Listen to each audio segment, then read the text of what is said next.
Hey yo, what's going on, everybody? Derek here, back again. Welcome back if you've been before. Welcome for the first time if this is your first time. My name is Derek, covering everything wholesaling real estate on the channel here, specifically virtual wholesaling real estate. That's what I'm doing. Currently live out in California and I'm sourcing opportunity out in the Houston, Texas market. So if you are out in Houston, either physically or virtually, uh, let me know. I'd love to connect. I'd love to make some shake on any future opportunity. Best way to get a hold of me is going to be either Instagram or Discord. Both the links are in the description. A couple other links in the description are affiliate links if you choose to support me in the channel here. Got one for batch leads and one for batch skip tracing. Both of those I use personally, so I would recommend them. Um, and yeah, if you want to, again, support me in the channel, feel free to sign up using those links. It's free. You're not going to get any type of a discount. It's just going to be simply to support me in the channel here. I'm not sure how much of an affiliate commission kickback I do get if you end up going through those links, but I would appreciate it if you did.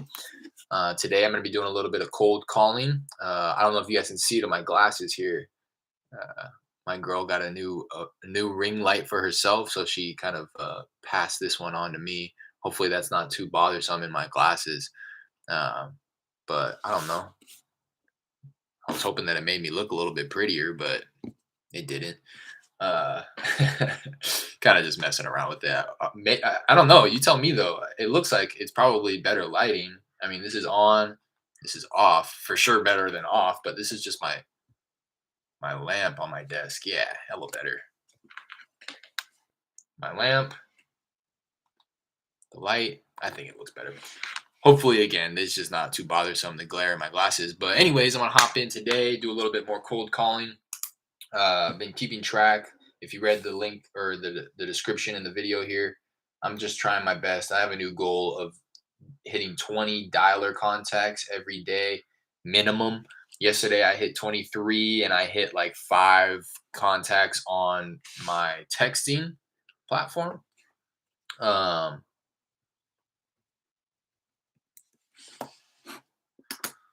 So yeah, I'm gonna hop on the dialer right now. I'm continuing to increase the number of lines, try to find a little bit of a sweet spot so that I'm not missing out on opportunities and conversations by increasing the lines so significantly. But yeah, it seemed like it was good yesterday, and I don't want to pay too much mind to that. I don't want to be like overly in the stats and the statistics. I just want to run the numbers up, and I keep having to convince myself of that, or remind myself rather is like, don't trip about these KPIs and these metrics. They don't really mean anything unless I'm bringing in income.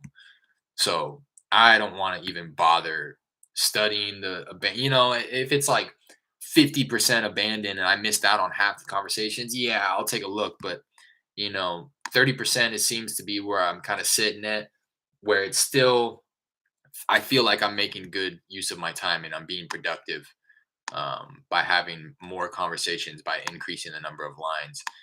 Uh, so I'm gonna hop in. Well, first I'm gonna hop over to the manager dashboard. I'm gonna go into my driving for dollars campaign settings, see how many they're set to. It's set to 5. I'm gonna bring it up to 6. I think I was dialing off of 7 the other day, and then I dropped it back down to 6, and I still had like a pretty high abandon rate. It was like 30 something, and when I dropped it down to 5, it brought it down to like 25%. But again, I'm operating off of such a small sample size. Like 25%, I think was like 10 people or something like that. It's just still so small that it's pretty insignificant um, in the grand scheme of things. If I'm still having conversations, that's really all that matters to me. And then what I want to do as well is I want to test my phone numbers real quick on call tools. You can just come over to PBX, caller ID, caller IDs, and then hit the little magnifying glass, which is the check reputation button. Just going to click through. I have 4 caller IDs here, just clicking through all of them. All of them gave me the green, is not flagged as a robocaller.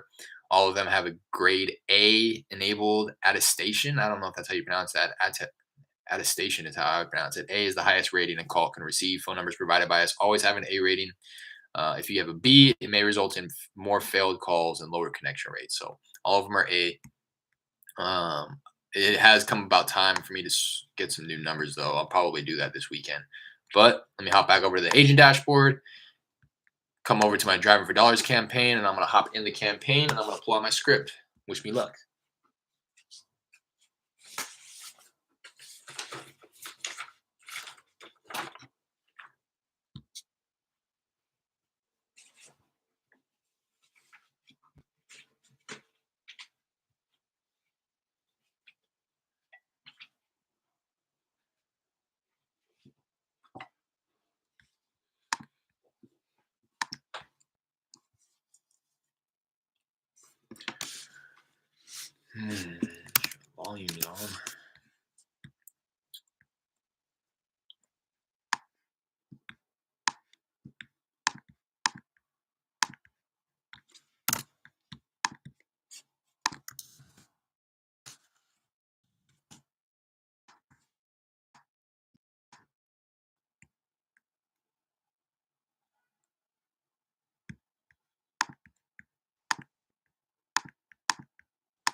Pulling open some tabs here like batch leads, Redfin, just preparing myself to run some comps if an opportunity does arise. Hello? Hello? Hi, Ruby. What do you want, sir? Ruby, my name is Derek. No, this is a bit random, but I was giving you a call about a property I believe you own on Charlie Street. No, I do not want to sell. Please, y'all stop calling me. I'm not. Y'all, people have called me. I'm not selling, okay? Completely understand. I appreciate you taking the Thank call, and you. I hope you have a good day. She's not interested. What up, Jared? She is not interested. First contact on the day, though.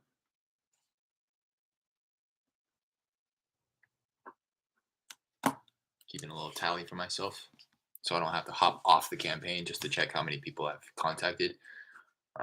Again, that's kind of also why I like Mojo Dialer. It had a little like kind of quick reference up on the top, and you could see how long you've been dialing, how many contacts you've made on the day, how many contacts you made in this session, how many people you've marked as leads, so all that stuff. Total dial time for the day, total dial time for the session, total leads for the session, total leads for the day, how many contacts on the session, how many contacts on the day. Just kind of nice. Leave a message. So. It's kind of nice to just peek up there and know how much, or rather see the fruits of your labor, if you will.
Ellie been rehearsing that.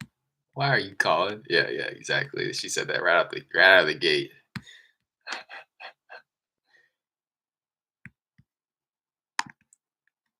Got to call Reed again. I called the other day. He said he was gonna call back then. I called yesterday, early in the day, no answer. So I'll try again today in the evening. Yeah. Stay on that guy. What do you guys think? Is this light making me look pretty or no?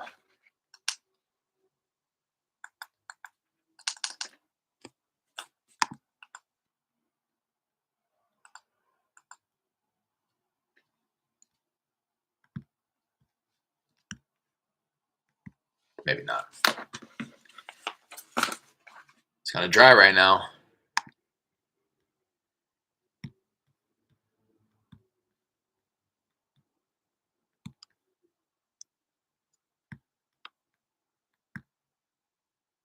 Kind of dry.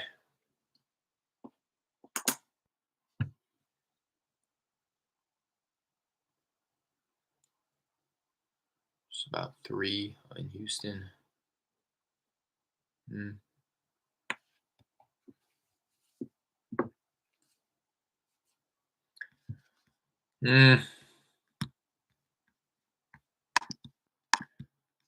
Well, while that is. Hello? Hello? Hi, is this Mr. or Miss Hester? Hello? Hi there, this is Derek. Hey, Uh-huh. yeah, I know this is a little random here, but I was giving you a call about a property I believe you own on Maxroy Street. It's not for sale. Oh, okay. Completely understand. Okay. While I have you, would you happen to have any others you might be interested in selling at the moment? No, that's all I have. Okay, okay. All right. Well, I appreciate you taking the call. Okay. Bye now.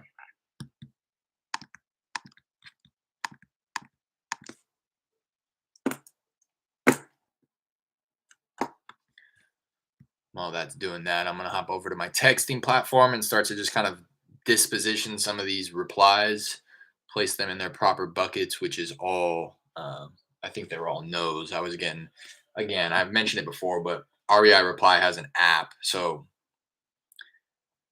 even if I'm out and about, I can read the responses that are coming in and like determine.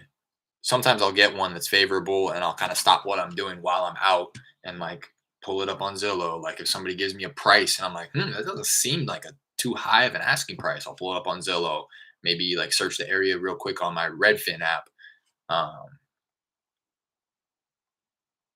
but for the most part, it's just kind of nice to still be notified when I'm getting these responses so that I can see, today it was again nothing favorable. It was wrong number for the last time. This is not James, so stop calling this number. Somebody had sent me a reply of 90,000 to in response to my text, which asked them how much they were wanting to walk away with. They said 90, and that's it, what I'd said just now was exactly what happened. I was like, 90,000. I was over at Safeway down the street. And I was like, let me pull this up real quick. See, his estimate on it was like 60,000. The value was definitely in the land itself, but even then, the lot was small. I say the value was in the land because the structure of the property was like a one bed, one bath, 600 square foot home. Um, so, in my opinion, there's no. Hello? Hello. Hi, Miss Cannon. This is Gabby. Oh, I'm sorry. I think I dialed the wrong number here. No, you're okay. All right. I know. Thank you. Bye bye. Uh, I was like 90,000. Oh, the reason I say it, in my opinion, it's probably not worth fixing up that one bedroom, one bathroom, 600 square foot home, especially when there's new construction. I did see that there's new construction going on in the area, but even then, the new construction was like 200,000. Hello, hello.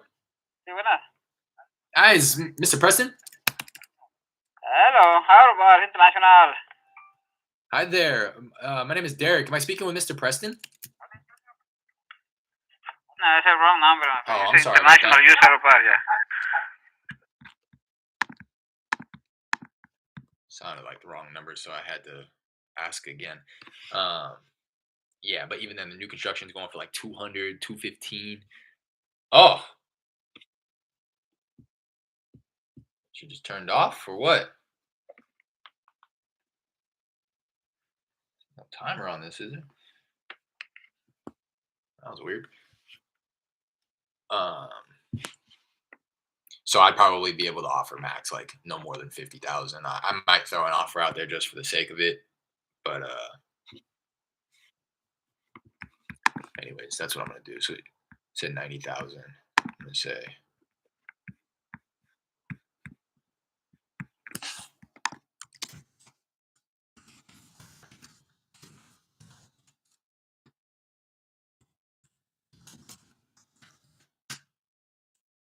Just asked if it was vacant or occupied. For now, I'm gonna tag them high asking price.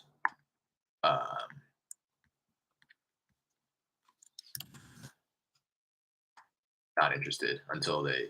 I'll continue the conversation, but I just like tagging them as what I feel they deserve to be tagged as now, so that I don't forget to tag them later as the conversation unfolds, or more often than not, they just stop texting back. So I just want it to get lost, slip through the cracks there. What's going on, J Lep? Didn't get a chance to watch. How many people showed up for the walkthrough last weekend? Three. Um, no offers. The property is just not favorable for anybody who's taken a look at it so far. It's it seems to be a lot more work than people are willing to take on, which makes sense. Even in this seller's market where the inventory is low, buyers still have unlimited options. It's not like the inventory is so low, especially with these off market opportunities, um, where investors are bidding, because you hear low inventory, but what they're really referring to is the retail listings, which is why, a majority of the retail buyers, that's how they buy their properties through an agent on market listings, which is why you hear every day that prices are getting bid up like crazy is because they literally have no options. But as an investor, one, not only can you not just like bid up like crazy. Hello? Can I help you? Hi, is this Miss Rodriguez? I'm sorry? Hi, I'm sorry. I was looking for the owner of a property on Johnson Street. Do I have the right number here? Oh, yes, Mr. Suter. He already sold that 501 Johnson. Oh, That was a okay. while back. Oh, I was looking at another one here. I was looking for a Mr. Rodriguez, still on Oh, Johnson no, Street. wrong number. Okay, okay. Well, while I have Uh-huh. you, would you happen to have any property to be interested in selling at the moment? No, he just sold a property. Okay, okay. All right. Yeah. Well, I Alrighty, appreciate you thank taking the you. call. Oh. I know. Wrong number. I almost marked that as not interested. But yeah, buyers have options. Investors have options rather. Off market opportunity gets, you know, you hear, at least me when I'm talking to buyers, they're like, I literally get thousands of emails every day. There's a deal in there. And for properties like the ones that are under contract right now, I think the best type of buyer is going to be somebody who's just starting off in the game. I hate to say it. I really do hate to say it, but it's going to be somebody who doesn't really know what they're doing. Um, not That's not true. Somebody who doesn't realize that they have options and they think that anything that comes their way, they need to jump at the opportunity. Because I think I agree now that I'm getting feedback. It's like people are looking at this property, the one that had the walkthrough. They're looking at it like about 100K rehab in order to do something with it. And there's just so many moving parts to it. There's a wall that was put up that separated one of the bedrooms off of the main floor plan, which is unpermitted. The work done. So there's unpermitted work to the property, which is that wall, and there's an unpermitted addition, which is an additional one bed, one bath that was added to the back of the house. Um, that alone is a kind of like, I'd imagine, going to be a headache in itself for an investor. Hello? Yes, this is a 10th floor lab. Hi, I'm so sorry. I think I dialed the wrong number here. Oh, okay. Uh, Plus, everything, it still needs to be rehabbed. Everything needs to be renovated. Um, so I'm going to reduce the price on it to see if that, well, so I went through it last night and I kind of revisited my little marketing piece that I put together, the property profile, if you will. Um, Now that I know that one bedroom that was just sectioned off is no longer part of the main floor plan. One of the buyers that walked the property pointed out that the main floor plan is not 1,300 square feet. He was like, I don't think this is 1,300. And it makes sense now because now we discovered that the 1,300 square feet in. Hello? Okay. Hi, is this Mr. or Miss Roca? Good one? Hi, am I speaking with Miss Roca? No. Oh, I'm sorry. I might have dialed the wrong number here. Okay. So that extra bedroom, the one that was sectioned off, is inclusive of that 1,300 square feet. So if you're looking at it like you don't want to tear down that wall, then you really have to call ARV something like, I'd probably imagine 20 to $30,000 lower than what I was looking at, which is going to reduce their offer price about 20 to 30,000. Um, or it just depends on how you want to look at it. Or you can say that you would be able to obtain that ARV, but now you're having to rip down this wall, which I'm not sure what else goes into tearing down a wall, but I'd imagine that you have to get like structural engineers involved and make sure that everything is being done up to code, especially because he brought in some plumbing into the room. So, then okay, well, I can get that ARV possibly, but now I have to do, 15, $20,000 more worth of work. So either way you look at it, it's going to reduce the offer price. In my opinion, the way that I look at it now, probably about another 20, 30,000. So off of what I was, I'm going to ask, I'm going to put it back out at 140, or like 139.9 to see what type of feedback I get off that with the marketing of like, sending out an email with the subject line, reduced price, um, and just kind of like letting everybody know that it's been reduced, especially for people who have already seen it and ruled it out because they felt it was too high of an asking price. So I'm gonna send out that marketing. Shoot, I might do that in like a minute here. Um, but yeah, that's what's going on with that one. Hello.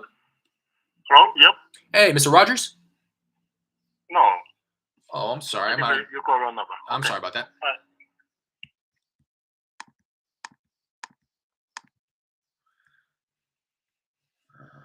For sure, and it hasn't even been in front of that much buyers compared to how many people are out there buying. Yeah, facts. At least you're working ahead and time isn't against you. A lot of weird things can happen. I'm glad all this happened now because we would have had to. Hello? Hello? Hey, yeah. Bernardo? Yes. Hey, how's it going? This is Derek. Hey, What's going on? no, this is a little random, but I was giving you a call about a property I believe you own over on Stubner Airline. Mm-hmm. Yeah, I just wanted to reach What about it? Yeah, I wanted to connect and wanted to see if you'd ever consider an offer on your property there. You ever considered selling? There's not a for sale sign on that property. Oh, okay, so there's no I'm interest. not selling it. Gotcha. No. All right, well, I appreciate your time.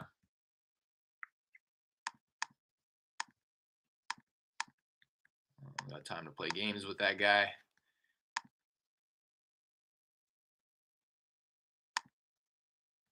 We would have had this happen to learn from it regardless. Yeah, no doubt. For sure. What both of these properties is what it's leading me to believe, and the conclusion that I've come to is that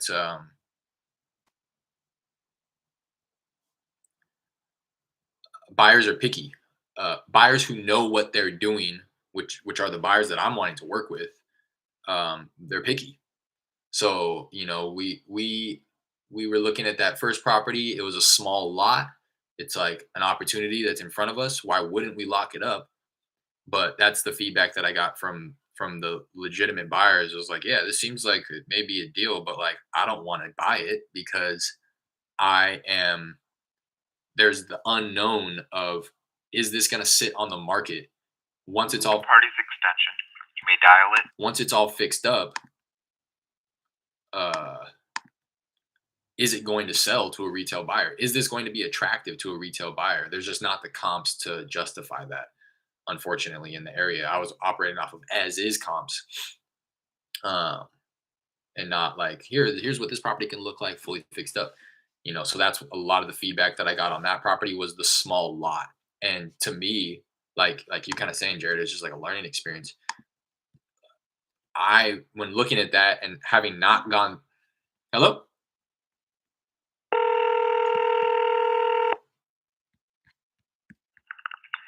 RB Hash and Associates. Hi, I'm so sorry. I dialed the wrong number here.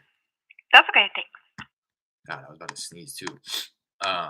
Having not been through a deal like this with a really tiny lot compared to the neighbors, I wouldn't have thought that it would. Hello? Hello? Hi, Mary. Huh? Mary, how's it going? This is Derek. Uh-huh. Hey, no, this is a little random here, but I wanted to reach out about a property I believe you own on Phillip Street. What do you think? Should I call her back? Just kidding. She's not interested. I think I might have missed the tally. I just wouldn't have known that it would have been such a turn off to buyers. The fact that this lot is smaller, but it's so so unattractive to buyers that they're not even wanting to make offers. They're just like, and that's another thing that I've gathered. And that's why I can say that confidently is that these buyers, it's not that it's not a deal. It's just that they have options. So like they don't, when I ask like, "Oh, okay, like where do you think you would be at in terms of an offer, just so that I know from out of curiosity, a lot of the times they just say, you know what, I wouldn't even really make an offer. It's just not for me. I don't want to go in and do $100,000 worth of work. I don't want to go into this one with the uncertainty of not knowing if. Hello, Hello? Hello? hi, Eunice. Huh? Hey, is this Eunice? I'm sorry. I think you got wrong number. Oh, I'm sorry. I was looking for the owner of a property on Sadler Street. Is this the wrong Oh, number? no. Okay, No. okay. Sorry about that. Okay. Bye-bye. To finish my thought, I don't want to. I just don't want this big of a project. That's something that I got with the second one where I'm anticipating like 100,000 rehab. People are just saying, it's just not for me. I don't really want to take on a project that big. Or the other one, I don't want to go into this deal with the uncertainty of not knowing how long it's going to sit on the market or if it's going to even sell where I think it could sell because of this small lot. It's just risk. It's just risk involved in both of those scenarios. With the work, the one with just like the unpermitted addition and the wall and the high rehab cost. With that, there is still risk involved because of all of the moving parts. Who knows what's going to pop up when you tear down that wall, or if you try to go get permits and are unsuccessful. People. I'm realizing buyers again, the buyers who do multiple deals a month, every month, which again are the people that I'm really wanting to work with. Um, they don't.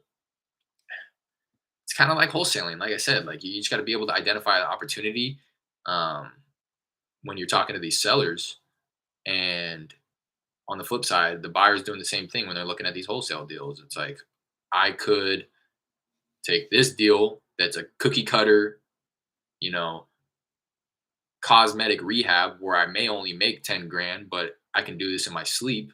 I have the model set up where I can churn and burn and turn this over in 2 months' time and make 10 grand.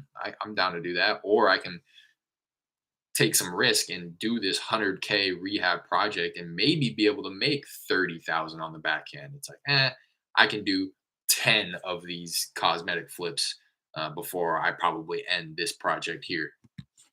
Uh, and it's kind of the same thing with wholesaling. You'll hear all the time people who are, it's like, I could probably make this, at least the pros and the gurus who are passing up on assignment fees that are small. It's like, I could waste my time with this small assignment fee thing. I guess that's not a good example. It's not apples to apples, but rather somebody who fix and flips and wholesales. They're looking at it like I can make uh, a 10K assignment fee on this, or if I fixed it up and flipped it myself, maybe I can make 20K. It's just not worth my time, energy, and resources for that extra 10K. I'm just going to go ahead and assign this one for a quick 10K. Again, this is just generally speaking. That's the vibes I'm getting from these buyers. Is yes, they want spreads. Yes, they um, are willing to do work, but at the end of the day, they're still looking for easy deals, cookie cutter. You know, my contractor knows what paint to buy. They know what type of kitchen cabinetry to buy. But when it starts to get into this extra realm of this unknown, it's like I don't want to have to be overseeing my general contractor and answering a bunch of questions unnecessarily.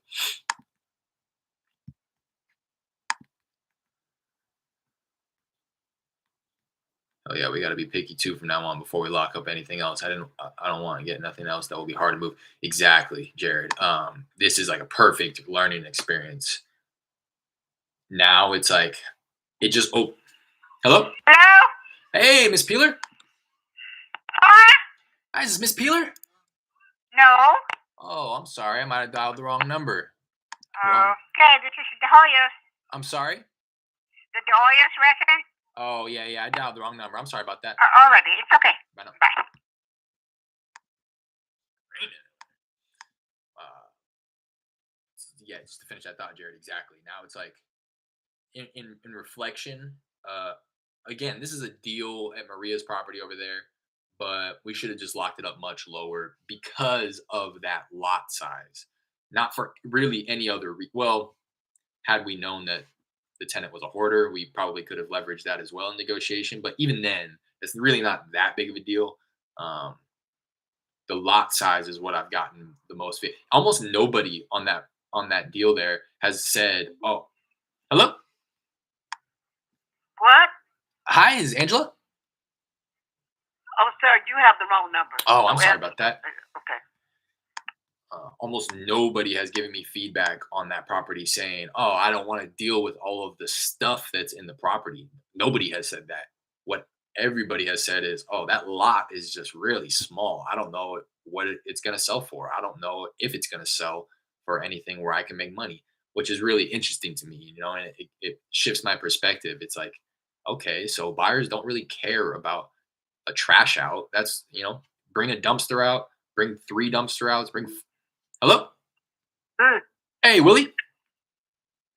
hello? Willie, how's it going? This is Derek. Hey, what number? Oh, I'm sorry about that. Where's all the right numbers at? Um, yeah, no. Oh, yeah. It's like with the hoarder house. It's like, yeah, we'll bring dumpsters out and we'll hire a crew to throw everything in the dumpsters. It'll probably run me a couple grand, but it'll all be done in like a couple of days. I'll factor that in my offer price. It's really nothing too significant though to turn me off of the deal. Whereas the lot size is like that could make or break the deal. Um, and again, it's just really interesting to me that that's the feedback that I got. Whereas I personally looked at this and was like, "Oh my god, it's a hoarder house." Hello, Hello? hey Willie, What? hey, is this Willie? No, you got a number. Oh, I'm sorry about that. Huh. I personally was looking at it like, "Oh my god, a hoarder house! Like no buyer's gonna want this at this price." But then all the feedback I got was about the lot, and it's like, oh, so again, hello, hello. Just kind of opened my eyes to how a buyer sees deals. So yeah, in this case, we should have just gotten it. Maybe should have gotten it at a significantly lower price. Well, not significantly, but like probably 10, 15 less than what we got it for it to be worth our time. Personally, I think, um, or just avoided the deal altogether if the seller wasn't willing to go any lower than what we got it locked up at. I mean, there's still a spread there. I've gotten offers at 90. We have it at 85. The girl that I'm talking to is just waiting for the tenant to get out. She rounded back with me today, just looking for an update. So kind of just trying to keep her on the hook till the tenant gets out. But yeah, it's just the difficulty of moving it, like you're saying, Jared, and that just as a cash buyer is looking at the ease of doing a flip, right? They just want it to be cookie cutter. They want it to be, you know, matching. Hello? Hi, Miss Parker. This is the wrong number. Oh, I'm sorry about that. Sure. Where the hell are all the right numbers at?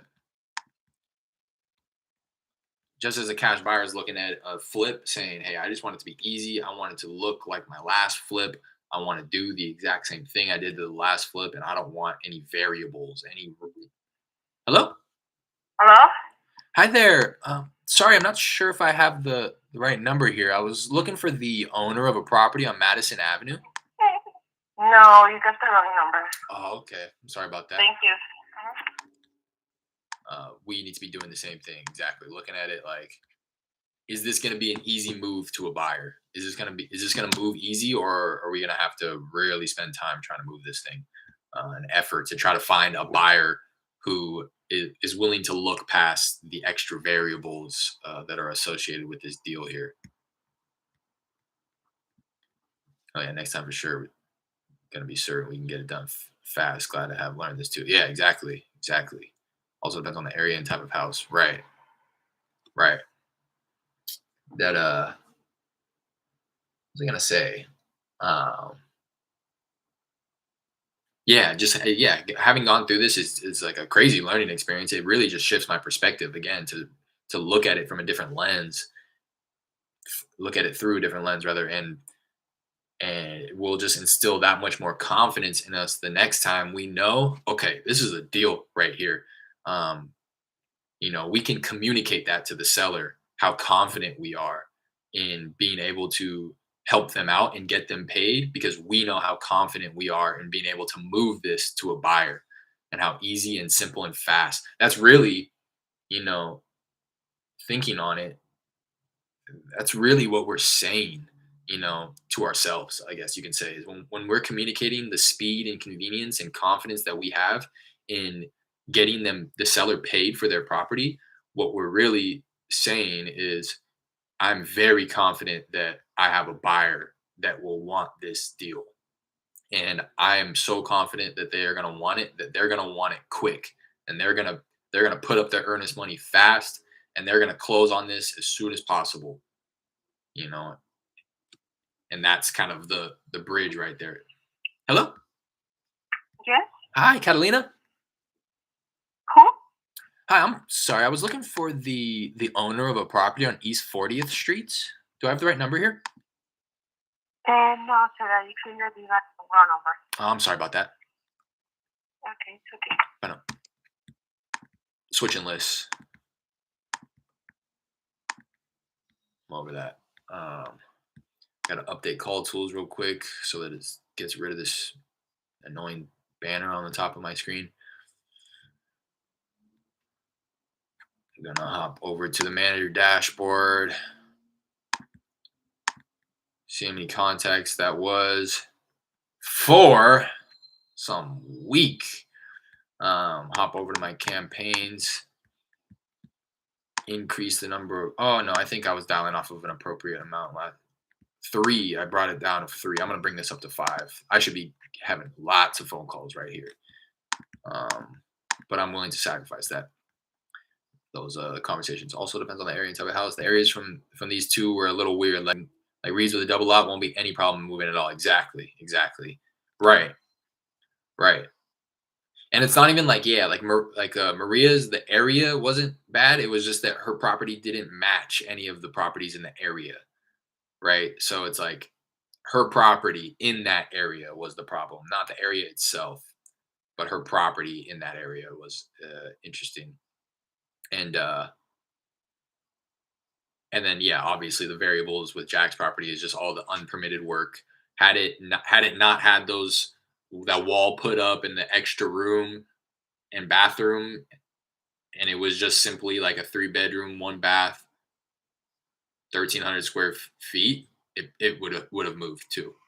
Hers probably has the smallest. Yeah, hers is for sure the smallest lot in like miles, or at least in terms of what's sold or what's pending or what's for sale, all that good stuff. Nothing.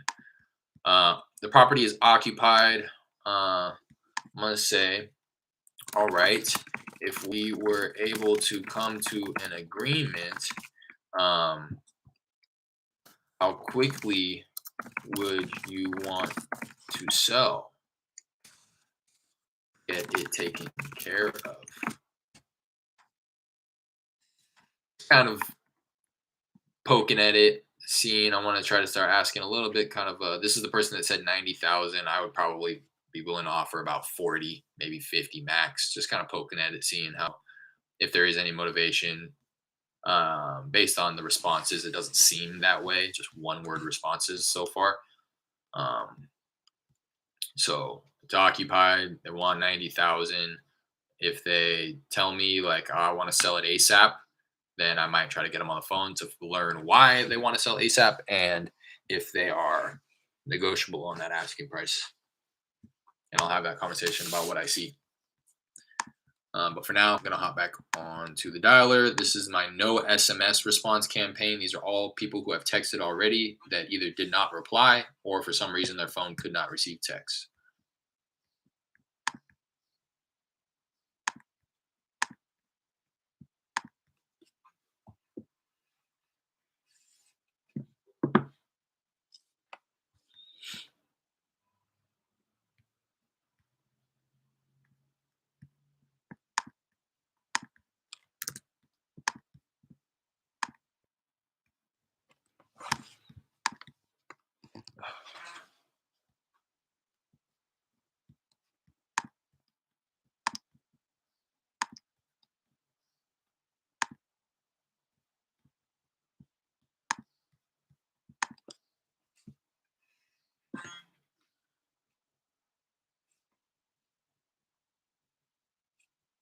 Hello?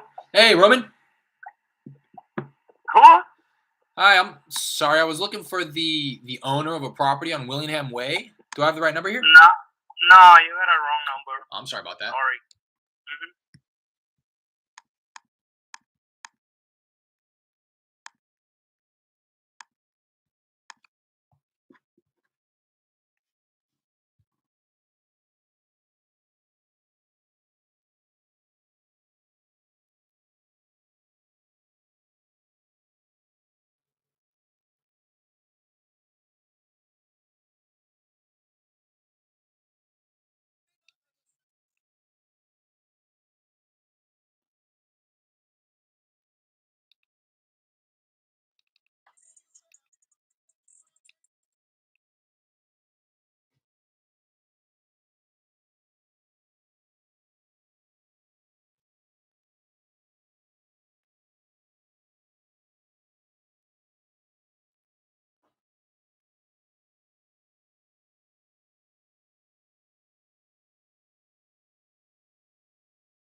Hello? Yes, Hey, Anthony. yes. Hey, how's it going? This is Derek. Hey, no, this is a little random here, but I was giving you a call about a property I believe you own on Cone Street. Oh, yes. Yeah, I wanted to connect. Wanted to see if you'd ever consider an offer on your property there.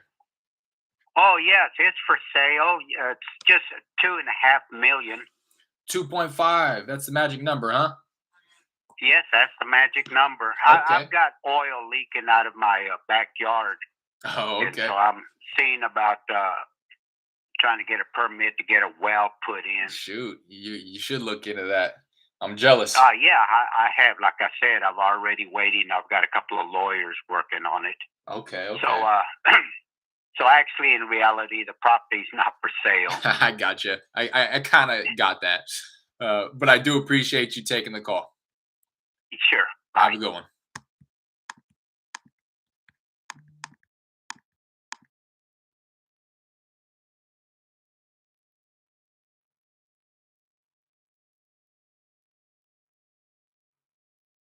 I wonder if he was serious about that oil.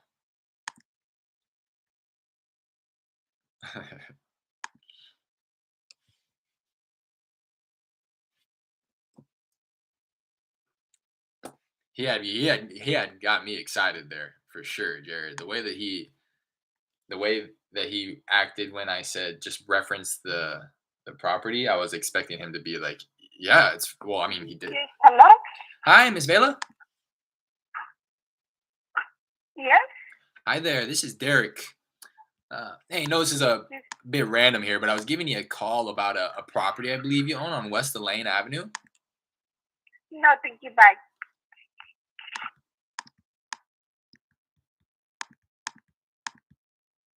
You mean no thank you? You mean? Yeah, he had me all the way up till the asking price. I was a little skeptical. I'm not gonna lie. I mean, like I said yesterday, it's like if you're doing this correctly, you got to hop on every single phone call under the assumption and anticipation that the person needs your help. So, hello, Hello? hi, is this Miss Reynolds? Uh-huh. Hi, how's it going? This is Derek. Hey, Uh-huh. I know this is a little random here, but I was giving you a call about a property I believe you own on West Grenfell Lane. Uh-huh. Yeah, I just wanted to reach out real quick and wanted to see if you'd ever consider an offer on your property there. No, I'm not selling. Thank you. Take me off your list. Will do. Appreciate you taking the call. Now we're running it up.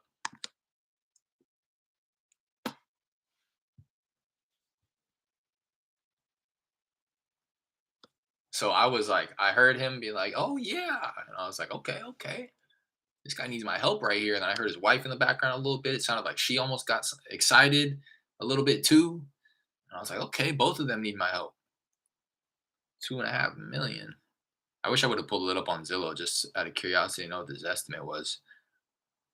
For the most part, a lot of these people, even though they're coming from my no SMS response campaign, they're still my driving for dollars properties. Um, they've just been passed through my REI reply, my texting platform. So, and I say that because the property is probably run down as all hell.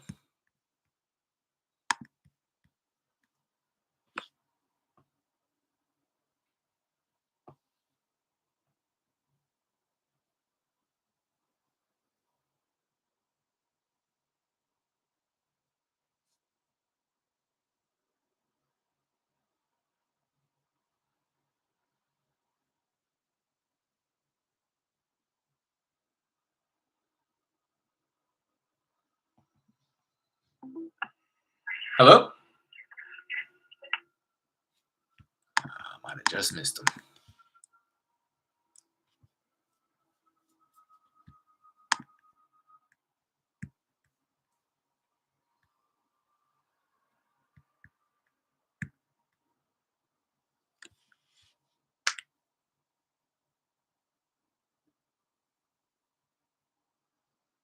Starting to get pretty hungry here. Let's see if we can get another 14 contacts in the next 30 minutes. What do you think? Another 35 minutes.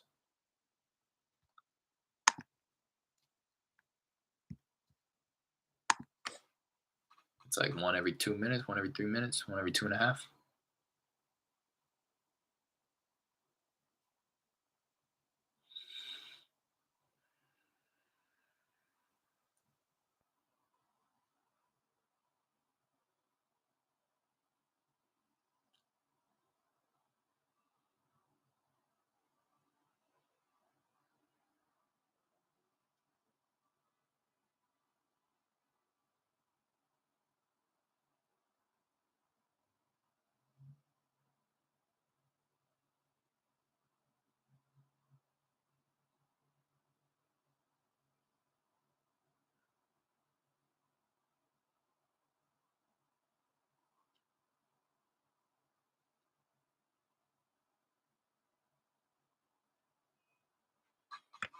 Well, I say that. Hello? Yes. Hi there. I was looking for the owner of a property on Navarro Mills Drive. Do I have the right number here? Yeah, I think you got the wrong number. Oh, I'm sorry about that. Yeah, so okay, and then this person just texted me back saying ASAP as to how quickly they want to get it taken care of. The more and more they text me back, I'm starting to believe that it's not the actual person. But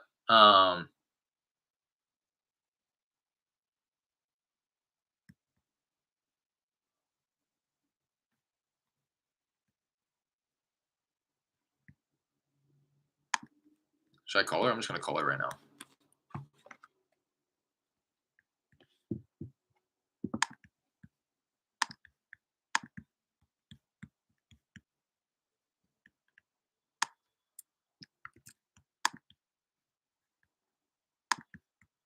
What are the odds of her answering? Probably pretty slim.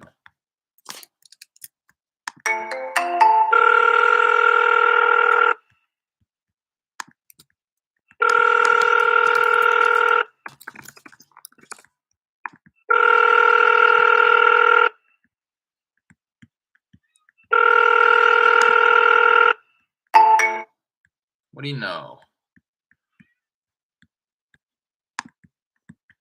Hop back into the dialer.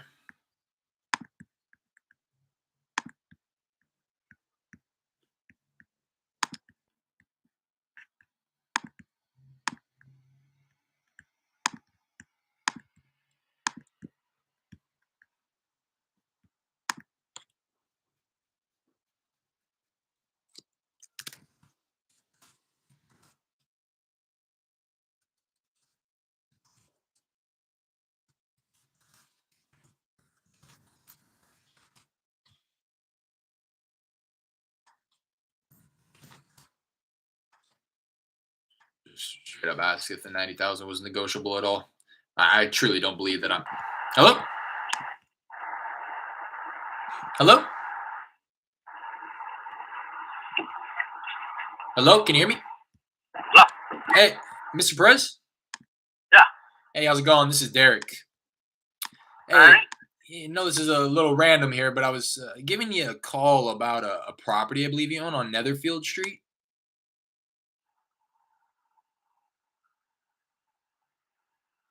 Hello?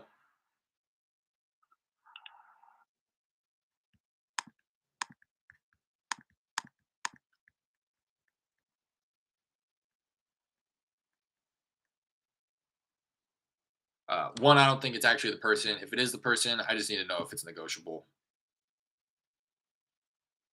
Okay, well, now she said maybe. I'm willing to take lower, but I don't know that my mother will. Okay. Now I'm starting to lean back towards the side of.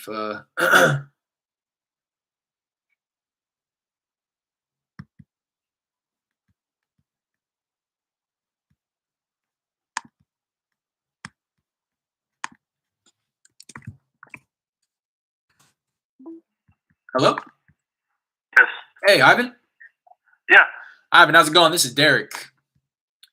Hey, no, this is a little random here, but I was giving you a call about a property I believe you own over on Venice Villa Lane. Yeah, I sold it already. Oh, okay, okay. Yep. While I have you, would you happen to have any others you might be interested in selling? No, I don't have any. Thank Okay. you. All right. Appreciate you taking the call. Bye bye.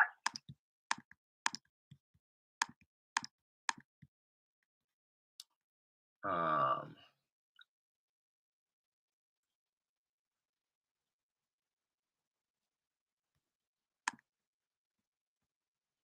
trying to figure out how to respond to this woman now. 00672. I can't get to my She phone would right. take less, but don't think that her mother would. Um,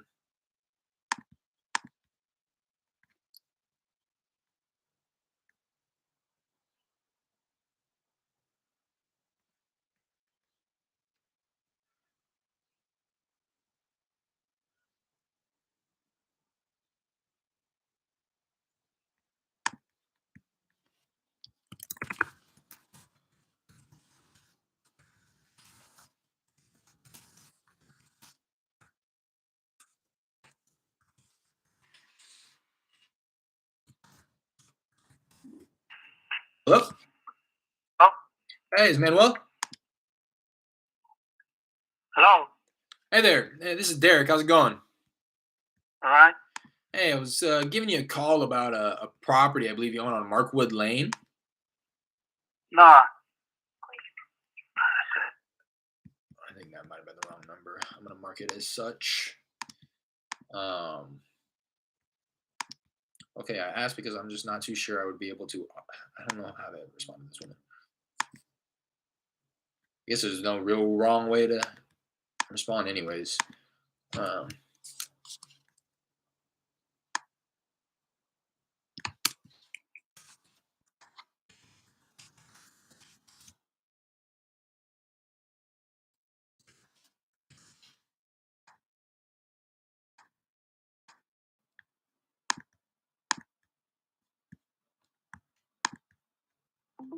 Hello?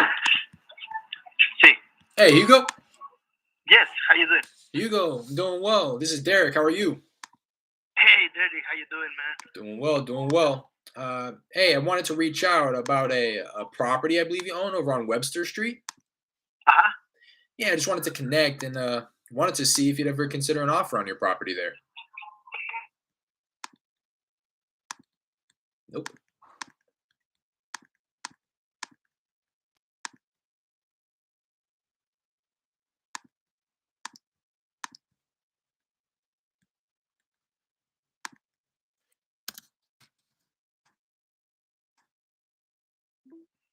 Hello? Yes. Hello. Hey, George? Yes. George, how's it going? This is Derek. Hey, no, this is a little random here, but I was giving you a call about a property I believe you own over on Hillswind Circle. All in the game.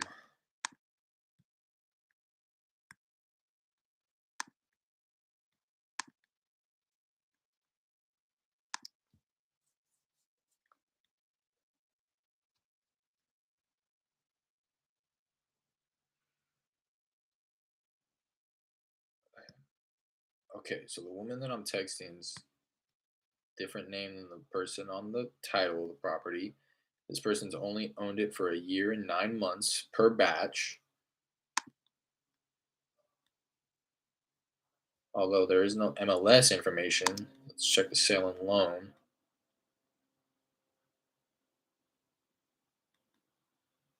Okay.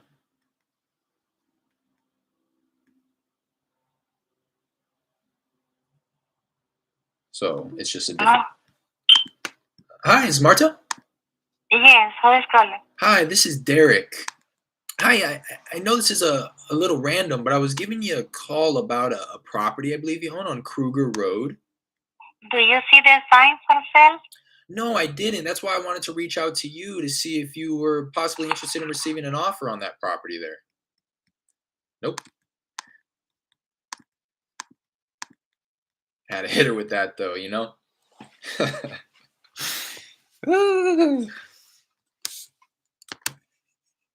Had to.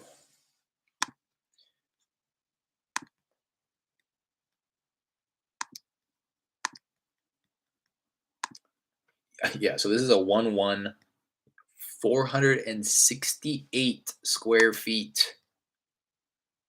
Owner occupied. I can't believe somebody lives there. That's like the size of my living room. And I only say that because I live in a very small one-bedroom apartment. I don't even know how you can fit a. Hello? Hello? Hi. Sorry, I was looking for the owner of a property on April Villas. Do I have the right number here? No, sorry. Oh, I'm sorry about that. Okay, thank you. Bye now. April Villas? Probably April Villas. I get so caught up in trying to pronounce Hispanic last names. April. What was that wrong number? I was gonna say I don't even know how you can fit a bedroom and bathroom in such a small place and kitchen. You know what I mean? Like this might be all in one. It's like a studio apartment. Studio apartments are bigger than that. I'm just gonna say something along those lines. Like, okay, yeah, I'm just taking a look at it. It looks to be kind of a small house. So I think that the value lies in the lot. It's the land.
At the tone, please record your message.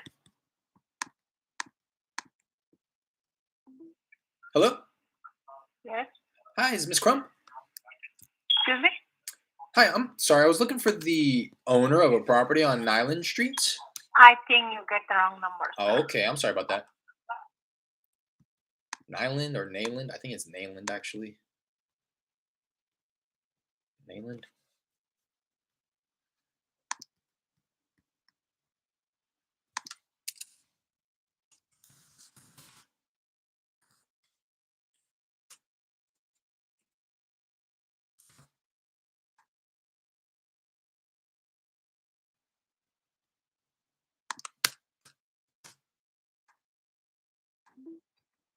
Hello. Hey, Hugo. Hugo, how's it going? This is Derek. Hey, I was giving you a call about a property I believe you own over on East 34th Street.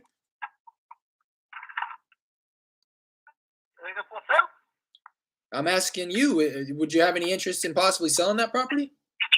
You, uh, 4,000. Okay.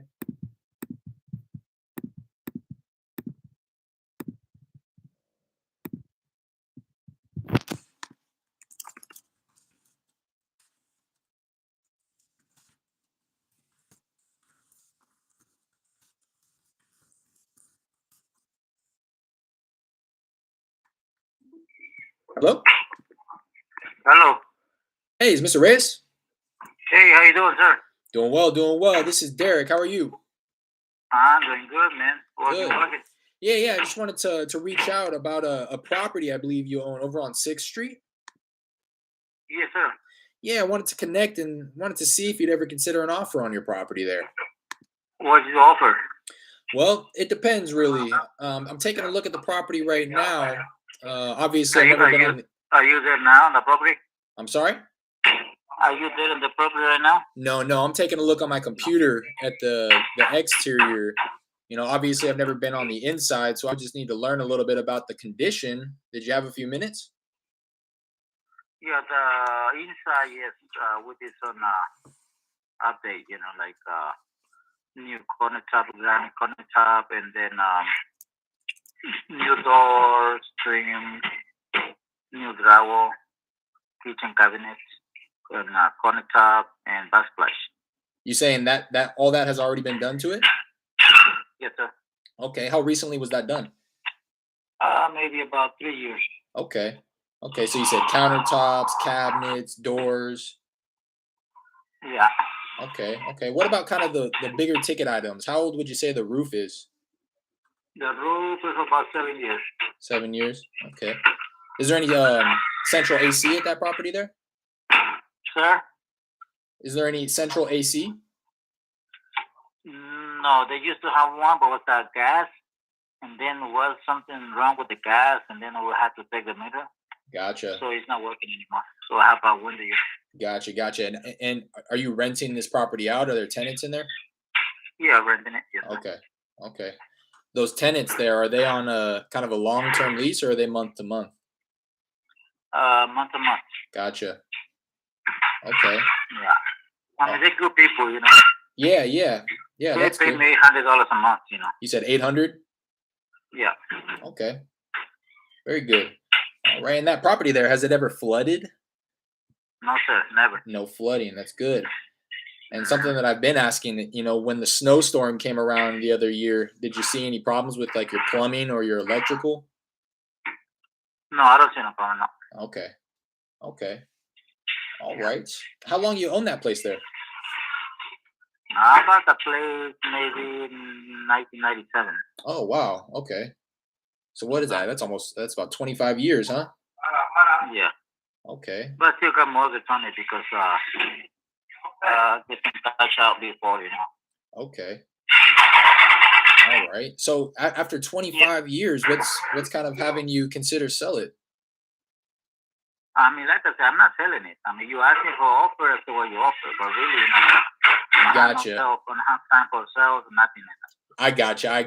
So You offer is good, and you can do something about it. right. It's not good, I mean, it's not good. Yeah, that makes sense. Is there a number in mind that you'd hope to walk away with? Maybe like 115,000. 115? Yeah, 115.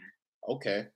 So what's the property value right now? How are you looking at? So I would have to do a little bit of research. That's what I was getting ready to say. I mean, but you can see there, like Silo and other places. They have some. Yeah, I'm unsure. To be honest. I'm just taking a look at Google at the picture of the outside of it, so I'm unsure what everybody says that it's worth. What I will do, if this is all right with you, is I'd love to take a look at the area, kind of see what other properties are selling for, and see what your property there would qualify for. And I'd love to give you a call back to just throw out an offer, see if you may be interested in it.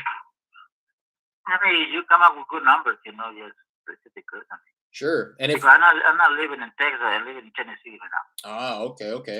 I work over here in Tennessee, so. Gotcha. Do you have like a property management company in place that oversees that property? No. So nobody. It's I do it myself. Okay. So what happens when like something needs to be repaired or something? Well, the guy will repair whatever needs to be done and then take off the rent. Okay, okay, but you've never run into an issue where something is Yeah, so serious and far you I've never had, as a reason, they should pay $100 a month because never had no problem with nothing, so far. So right. You've never had to like fly back out there and do something with the property. no, I No, was thinking to go to Houston, but right. I'm being busy, working, so I don't have no time. Gotcha, But gotcha. Do you do real estate out in Tennessee? no, I have a painting business and travel construction. Gotcha. Very cool. How long you been doing Yes, that? about 10 years, 10 15 years. years. And it So I got my own company. Yeah, yeah, very good. I was gonna ask. It's your own company, huh? yeah, that's good. Now I'm working over here in Goolsboro Church in Nashville, Tennessee. Gotcha, gotcha. Okay, very good. Well, if we were able to kind of come to an agreement, how quickly would you want to get it taken care of? Are you looking to get Well, some? like I said, no, the number is good. That's fine. I mean, we can do because update. I'm not behind in ring, nothing like that. Yeah, yeah. So we can put up paying good. So Okay. All right. Well, I will run my numbers if it's all right with you. When's the best time to get a hold of you usually? Is it mornings or I afternoons or mean, you better? can call me anytime. Call me Anytime. anytime. Okay. And this is the best number to get a hold of you at? Yeah, that'll be fine. All right. That's the number. All Yeah, right. I'll do that then, Mr. Reyes. I appreciate you taking the call. I'll go ahead and take a look, see what the yeah. property qualifies for, and I'll give you a call and see where we are probably going to be in terms of an offer. Well, I mean, that'll be good, man. Thank you. Have a All nice right. day. All right. You as well. Cool. Bye now. Not as motivated as I'd like. You know, I think that he kind of went through the progression of the script because he's a nice guy. But I still want to make him an offer, and I'll probably dig a little deeper. And this is something that I don't want to do. I don't want to just call him back and make the offer. I want to call him back and reconnect and revisit these conversations about his painting and drywall company, and dig a little deeper about the property before making the offer, and try to paint the picture of how convenient and really so that's the problem is he's never had it sounds like a problem with the property. He's able to self manage it out of state. So, that is the benefit, obviously, is taking it off his hands so that he doesn't have to worry about this property in another state. But what I'm saying is that he doesn't worry about it anyways. So maybe, sometime in the future where he runs into a problem where the roof caves in and he's like, damn, I'm probably gonna have to fly out to Houston or pay somebody a lot of money so that they can handle it while I stay in Tennessee. Um, but that was a good call. He's just not very motivated. When it came to me asking why he was interested in selling it, he's like, "Well, I'm not." And those are the type of people who probably will never end up accepting your offer, anyways. He said 115 though. The Zestimate, I lied. I was looking right at it when he asked. It's 130. Um, Solid lead, my brother. Hey, absentee owner. Yes, sir, Brian. Yeah, it was a decent one. You know what I mean? I would have liked to have him a little bit more motivated, but it's all good. Uh, I think his asking price, what I was getting ready to say, his asking price isn't so unrealistic that I don't think, he says 115. I'm sure he'll probably take 100. And the way that the market has been going and the way that I look at these properties, I'm unfamiliar with this area though. This is in Galena Park, Texas. I'm not too sure of the area. But the way that I look at it is if the Zestimate says 130, the ARV may be like 200. To be quite honest, the way that the market has appreciated and the fact that Zillow's Zestimate has the way that I run my comps, I kind of nowadays am under the assumption that ARV is like 50, sometimes upwards of 100,000 more than the Zestimate. So I'll take a look at this one. Hopefully that's the case on this one. ARV pushing close to 200 to where I may be able to come in at an offer close to 100 to hopefully meet him somewhere in the middle, like at 100. But seems like a solid property. 2-1, 936 square feet, newer roof, no AC, no flooding, no plumbing, no electrical issues. He sounds like he did recent work to the kitchen. I was meaning to ask him about the bathrooms, which I did not. Um, Owned it for 25 years. He says it sounded like he said he still has a mortgage on it despite having owned it for 25 years. And he was going to like justify it but he kind of just stopped talking. I don't know if you guys got that. I was like, after 25 years, what's making you want to sell it? He's like, well, I'm not. I don't want to sell it. But he said there's still a mortgage on it because, and then he's like, I'm like, okay. But let me go and take notes on these. Lives in Tennessee, out of state, absentee owner. Tennessee ET. There you go. 3 years ago, kitchen received some updates. I'm not gonna go ahead and say it was a complete kitchen remodel because he said he would have said that if it was. He was saying countertops, cabinets, and doors. Roof is 7 years old. No central AC. No flooding, electrical, plumbing issues. Tenant occupied, month to month, pays $800 per month. Has owned the property for 25 years.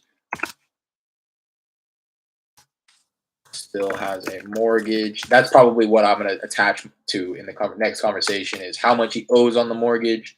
Let him know and kind of communicate the process and how I will be making an offer, it being cash and covering all of the expenditures and stuff associated with the transaction so that I can really paint the picture of the offer being a net cash offer above and beyond whatever he owes on the mortgage to try to, again, hopefully paint the picture to lead him to understand that his asking price may be high for how it is that I'm making my offer. That I've had that be the case in the past where it's like, oh, I want this. And then when it's explained, it's like, oh, okay, well, you may be able to get that on market. And then you're accounting for all these fees and stuff. But the way that I'm making my offer, there is none of those fees. So like that being said, obviously I would go a little bit deeper, but that being said, what's the best that you could do on the property? And more often than not, they'll probably drop their price. Still has a mortgage. Asking price of $115K. He was definitely just throwing that number out there too. Note owns a paint drywall company and has owned it for 10 years. Eric will run numbers and call him back whenever. That's the only number attached to this property, which is cool. Set myself a task to run comps. I'm just going to do that tonight.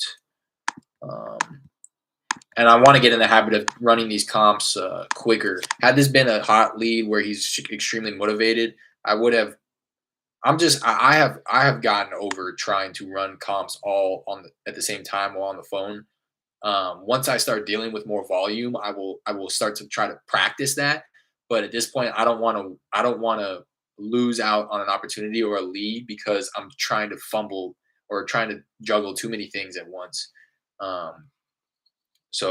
But I say that because if this was a really hot, motivated lead, I want to get in the habit of ending the phone call, running the comms right then and there, and giving them a call back in like 20 minutes, just so that I don't have to I called him the next day and the next day after that and the next day after that, and he just didn't answer my phone call ever again, which happens. I think it kind of just comes with like, I chalk it up as just giving myself credit for being like a good salesperson on the phone and keeping him on the hook, keeping him on the phone. Whereas like some of these people may get off the phone and hello. Hey, Paul. No, this is Chris. Oh, I'm sorry. I'm sorry about that. Thanks. Some of these people may just get off the phone and be like, why did I have a 20-minute conversation with that person? I don't want to sell my property. Why was I even coughing up all that information? Well, who knows, if I can build a little bit more rapport. Hello? Hi, is this Miss Abasi? Yeah? Hi there, this is Derek. How's it going? Good. Good. No, this is a little random here, but I was giving you a call about a property I believe you own on 36th Street. Yeah.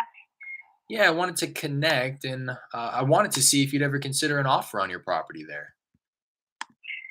I think not at this time. We had an offer, but I think we're gonna keep a house for our family use for a while. Gotcha. Gotcha. That makes sense to me. Completely understand. Does somebody Yeah. in the family live there currently? My daughter and we use it for the weekend. Oh, okay. Very nice. If you don't mind me asking, it sounds like maybe you were considering selling at what point, and so much so that you fielded that offer. What Yeah. kind of had you changing your mind? Um. Sorry, let me get my purse. Well, we. Why do I change my mind?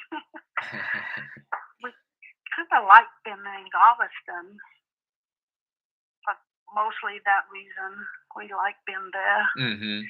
But you can keep my number and call me in the future. If I change my mind, I can let you know. Yeah, that's what I was gonna say. I'd love to just stay in contact, and when the time is right for you, or if Uh-huh. you've given it some more thought and you decide that a move is something that you need, I'd love to be the one to help you out. Yes. Okay, perfect. Do you mind if I kind of round back every couple of months or so just to see where things are at with you? Sure. Okay, all right, perfect. My name is Derek again, and do you have a pen and paper? I'd love to give you my direct line. Sure. Sure. What's your number? Yeah, are you ready?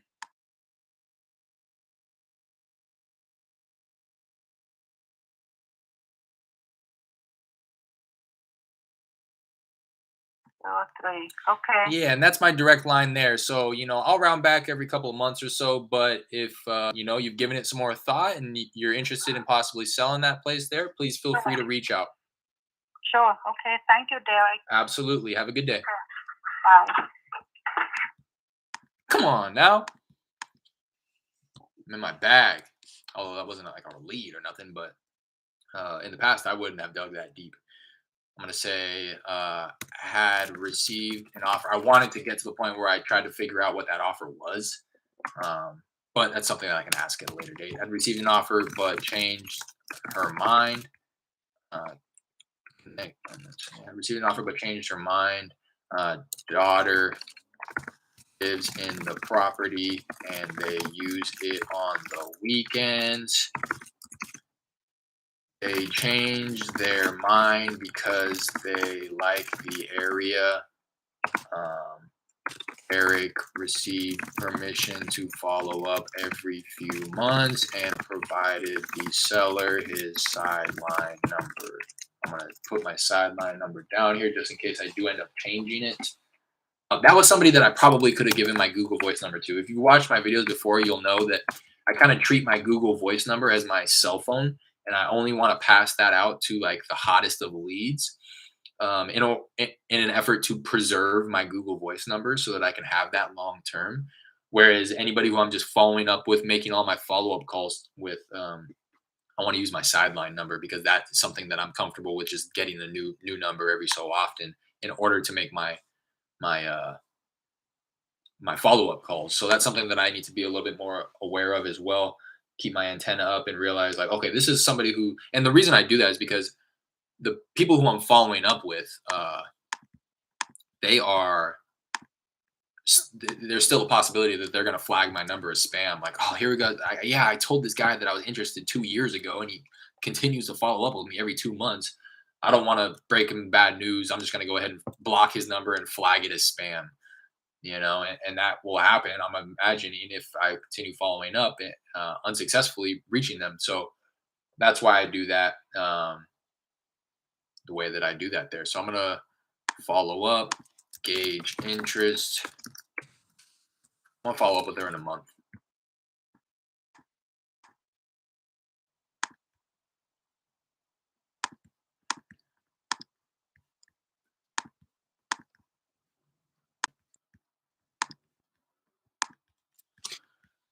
Check his mortgage through PropStream, right? Yeah, that's what yeah, exactly. I'll do that tonight when I run comps and I put it into. I use batch leads now because I'm in Texas and they lost their PropStream lost their sold data.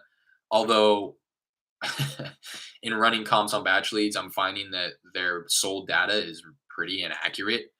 Um, it's still just an estimate at the end of the day. It's a non-disclosure state, so I don't know how they're procuring their data, but I'm finding when I cross-reference other like platforms like HAR, or when like Jared, a subscriber here in the comments, sometimes he'll reach out to a realtor friend of his and confirm what the property actually sold for. It's way different than what batch leads tells you. So I take that with a grain of salt. But it will know some stuff. It should know some stuff like outstanding mortgage balance and stuff. Running comps while on phone, way too hard, bro. LOL, nah. Yeah, I used to do it on PropStream. I used to be, I was pretty proficient at it. Um, you know, of just kind of having the go-to questions, and that also comes with, I know, repetition, because I feel like I'm still kind of like dusting myself off, kind of knocking the rust off. Because I used to have like these questions in the back of my head, and I would just go through it: condition, condition, condition, motivation, timeline, or whatever, all while being able to multitask. But it's been so long since I've gotten like a real lead on the cold caller, the dialer, that I'm having to reference the script. So I don't want to, yeah, get into my, I don't want to trick myself into thinking like, oh, I know what I'm doing, I can ask these questions. I'd rather just spend time on the phone and be present on the conversation, uh, which will allow me to build rapport.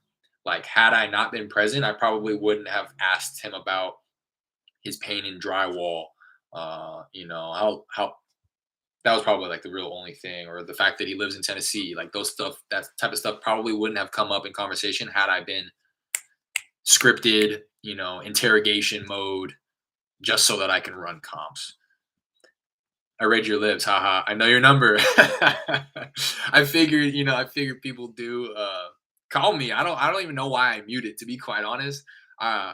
It's just a habit at this point. But yeah, I don't know why I even do that. Anybody on here who's watching this, I probably want to connect with anyways.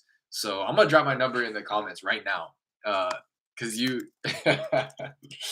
you you've inspired me. My number. Anybody who is watching this live or is watching this after the fact, um, don't waste my time, obviously. But I'd love to connect with you if you're in the business, or you're in the industry, and you think that um, we may be able to add value to each other one way or another. Please do reach out. I don't. It's funny. I don't even know why I do that. Just like it's just all part of the scarcity mindset, fearful for some reason, one way. I don't know. Nah, just kidding. Good lead, bro. Should have asked how much was your offer, right? Yeah, exactly. Oh, I thought this was one of you guys. Hello? Yeah, what's up?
Oh, okay. That's how. Yeah, to go back to that, Brian. Yeah, that's the one thing that I was hoping to get to. I didn't want to be. I just didn't want to step over my boundaries. I, I I had the thought in my right when she said she got another offer. That was the first thought that crossed my mind. I wonder how much that offer was. Um, but I elected to take the route in order to build a relationship, as opposed to come across as like a little bit more transactional. I think that would have been. Um, I was hoping to get to that towards the end of the conversation, just like, hey, out of curiosity, like, just so I know, what was that offer? So I do regret not asking it, but that was definitely the first thing that popped in my mind right when she said she got another offer. Yo, D, stay positive, bro. Stop putting out negative scenarios to the universe. For real. What did I say that made you say that? Put positive scenarios out there. Save your number now, bro. I'm gonna hit you up soon. Please do. Please do. Smart decision. You're right. Yeah. What made you say that though, Brian? I'm curious because that's something that me and my girl talk about really often, quite frequently, is just changing the narrative and you know changing the language of becoming a little bit better at word selection and all that stuff. So I'm curious, you know, what I said to prompt you to say that because I really do. That's something that I really do want to work on. So I appreciate you bringing that to my attention. The fact that I said something that um, prompted you to say that. I'm just curious what it was so that I know. I'm really like I know I'm probably overly stressing it, but it's something that's really important to me and something that I'm really working on. So the fact that I did it subconsciously, um, and you picked up on it. Damn, I have to rewind, but you said something about the person could be like, I just told him 20 minutes. I don't want. Oh, okay. Yeah, yeah, yeah. You're right. You're right. It was when I was saying, it was when I was painting the negative scenario of letting somebody off the phone and never being able to get a hold of them again. You know, I was saying that in terms of being able to run comps while on the phone, not letting them off the phone. But yeah, you're so right. I just need to be under the assumption that anytime I call anybody, they're gonna be on the other end of the phone, and they want to receive my phone call because they need my help.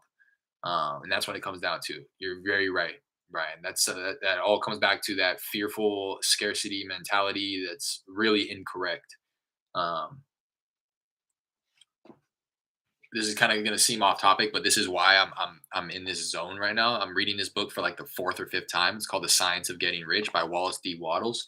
This was like the inspiration behind Think and Grow Rich, the Napoleon Hill book that everybody has read. I've never read Think and Grow Rich, but this is The Science of Getting Rich. A lot of the similar concepts, I'd imagine. I love my guy. Trust, I'm the same. Yeah, no, Brian. Hey, I appreciate you bringing that to my attention, and I ask that you and anybody else who's watching this now or after the fact continue to hold me accountable, um, because that's something that I really want to practice.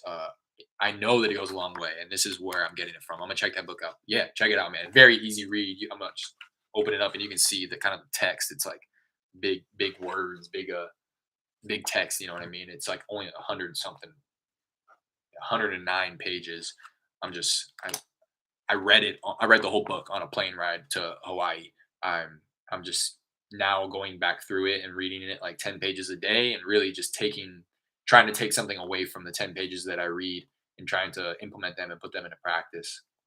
But yeah, I mean that concept right there about talking positively is a more practical approach to what he talks about in here. Obviously, it's just like a mental thing, but it's all the same thing. It's all literally the same thing. Is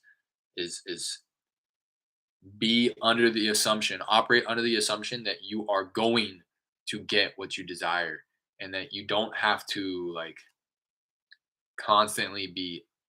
Maybe a little spiritual, but okay. And I think it's actually worth noting that this book is kind of it's an old book. I think it was published in like the 20s or something. Originally published in 1910.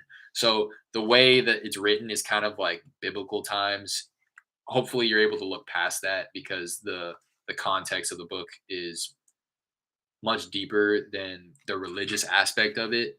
Uh, I grew up Catholic, so I'm like all about spirituality. I don't practice Catholicism anymore, but just like the concept of there being a higher power and all that I'm still attracted to. So hopefully you can look past some of the language in here because it's like I'm trying to find like a little excerpt that I can read off and kind of just explain what I'm talking about. Like they'll put like ye like the word ye like ye may not think of this.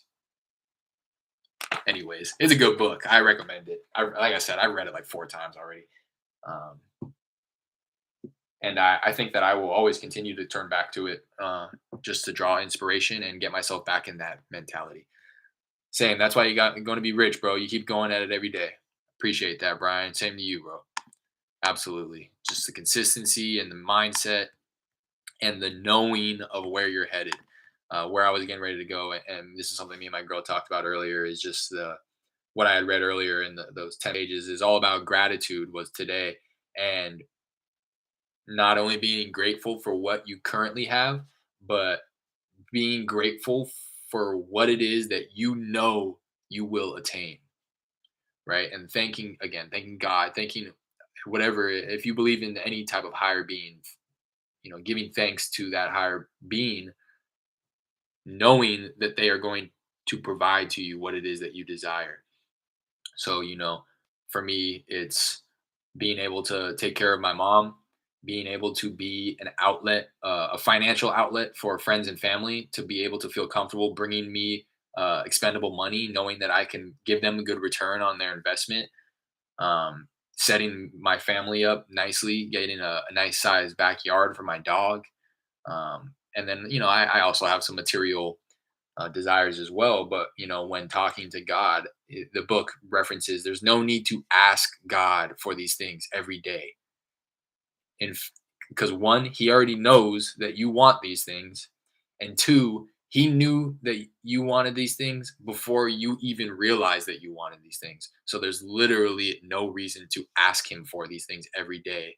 Rather, thank Him for putting you on this journey to get those things, and thank Him for giving you these things although you don't have them today, because you're operating in the space of certainty and confidence that you're headed to those things. Also heard The Science of Selling is a good book too. Check it out. Facts, gratitude, Science of Selling. Never heard of that one. I'm gonna take note. Science of Selling. I need to create like a little list for myself. I feel like I have book recommendations in like 50 different places. I need to just keep like a central list. Anyone hot yet?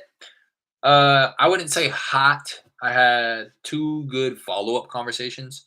One woman had gotten an offer recently, but she changed her mind. But me and her kind of hit it off in like the 1 minute that I was on the phone with her. She gave me permission to follow up. She took down my number in case she changed her mind as well. And then I had one guy who I kind of worked through the script, realized he wasn't motivated, but he is an out-of-state absentee owner. And it sounds like the place could use some work to bring it all the way up to 2022 standards. And his asking price wasn't too unrealistic. So I'm going to run comps on that one tonight, try to get a hold of him tomorrow to make him an offer. And I'm going to follow up with that woman in about a month to see where she's at, see if she's given it any more thought. Progress is a process. Ooh, love that. Preach. Let me see what I'm looking at in terms of numbers today. Hop over to the manager dashboard. So, okay. So yeah, 17 people abandoned. On my first campaign, it was 23%, missing out on 7 phone calls. This campaign, it was 10, which is 33%. I think I'm fine with that, to be honest. In order to run the numbers up and make as many contacts as I made. Let's see how many that was before I talk out of turn. And so I've made 15 contacts today. Let's see by campaign. Can I do by campaign? Campaign performance. There we go. So with the campaign where I had 10 abandons, I had 11 contacts, and where the other one where I had 7 abandons, I only had 4 contacts. So it's like I'm pretty much willing to sacrifice missing out on some phone calls if it means me making more contacts. So I'm gonna hop back over to the agent dashboard, and I want to make sure that I set myself a follow-up for this last person, which I did. And I'm gonna hop back in. I'm gonna try to get like 5 more contacts. Like I said, my goal is 20 minimum a day on the dialer. And then anything that I get through my texting platform is kind of just the cherry on top. Simon, campaign is better than prop stream. I'm not sure what you mean by that. Campaign. I'm not sure what you're referring to. What are you referring to when you're saying campaign is better than prop stream?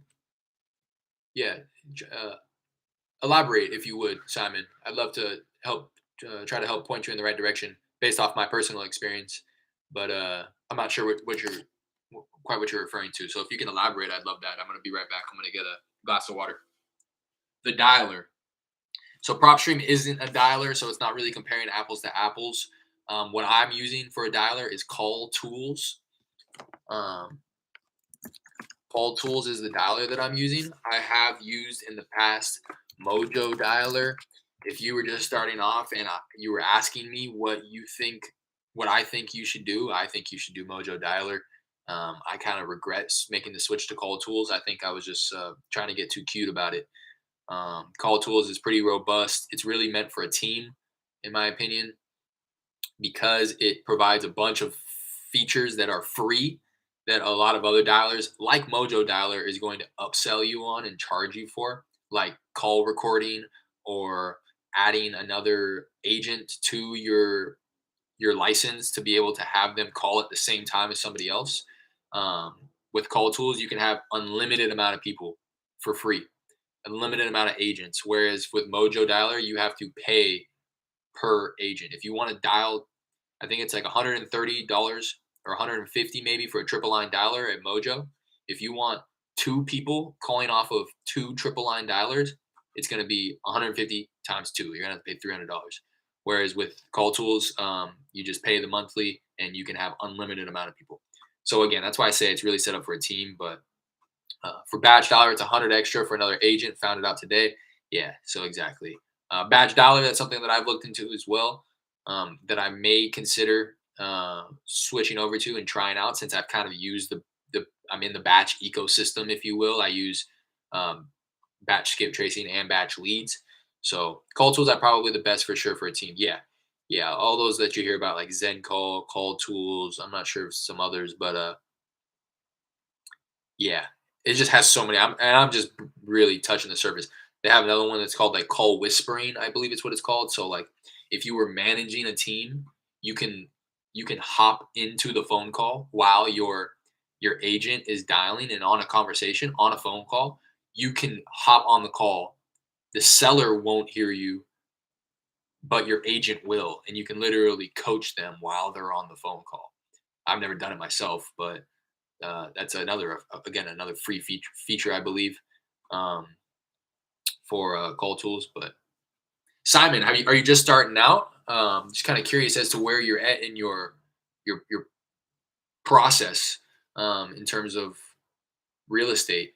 Give me a little information if you don't mind, Simon. I'd love to know kind of where you're at in your journey, what market you're in or thinking about diving into. A little background on you. You know, are you looking to wholesale? Are you looking to become an agent, salesperson? Let me know. Nice to see you on here, Simon, too. I think this is the first time that you've been in here, so welcome. I appreciate you hopping in here. I'll be right back. I'm gonna get some water.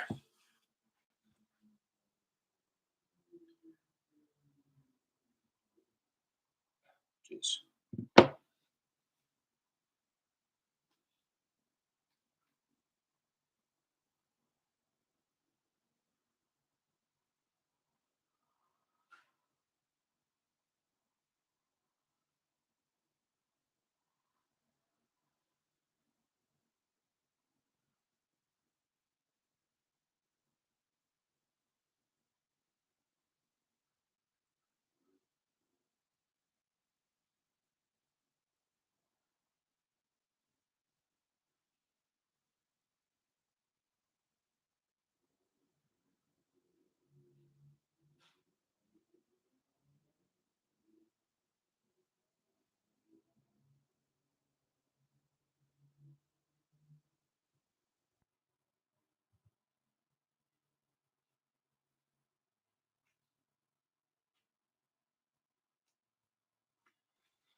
All right. This woman texts me back. Turns out there's four build. I asked. She said the property was occupied, and I said, Then that's when I tried calling her. She didn't answer. I asked, is the 90K negotiable? She said, maybe. I'm willing to take a lower, but I don't think my mom is. I said, okay, the reason I asked is because the property seems to be on the smaller side. And in my opinion, the value is probably in the land. If I were to buy it, I would likely look to build a new house in its place. I said, do you or your mother live there currently, or is it being rented out? She said, both. There are 4 buildings on the property. And when I went to go run the comps, the lot was like 3,000 square feet or something like that. So I kind of want to, I'm just going to push it to Zillow again to take a look and then go street view. Because this is a 1 bed, 1 bath, 468 square feet. The lot is 3,200 square feet. I'm going to pull up street view, see if I can see what she's talking about. And if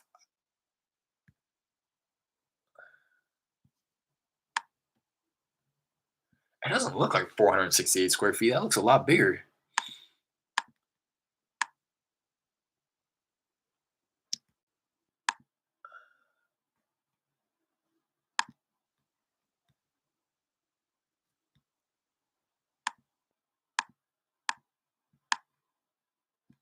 I can kind of see what she's talking about. If these back there are hers.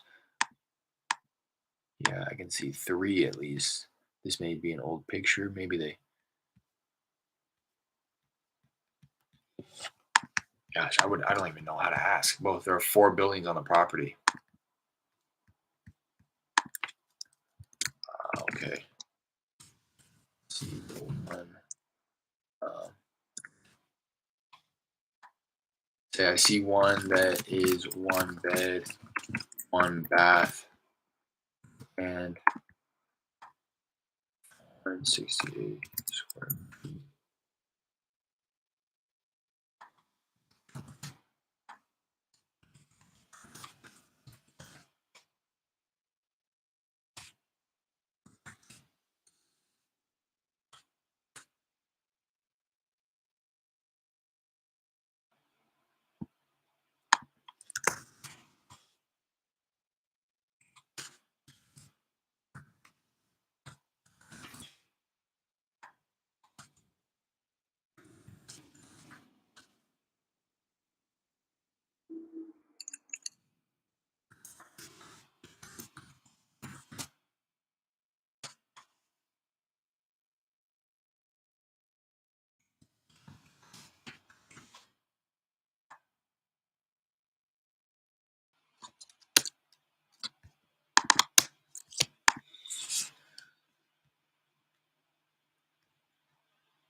All right, hopefully she explains a little bit more. Simon, yeah, I just started. I'm looking to get my real estate license in the future. For now, I'm learning how to wholesale. Okay.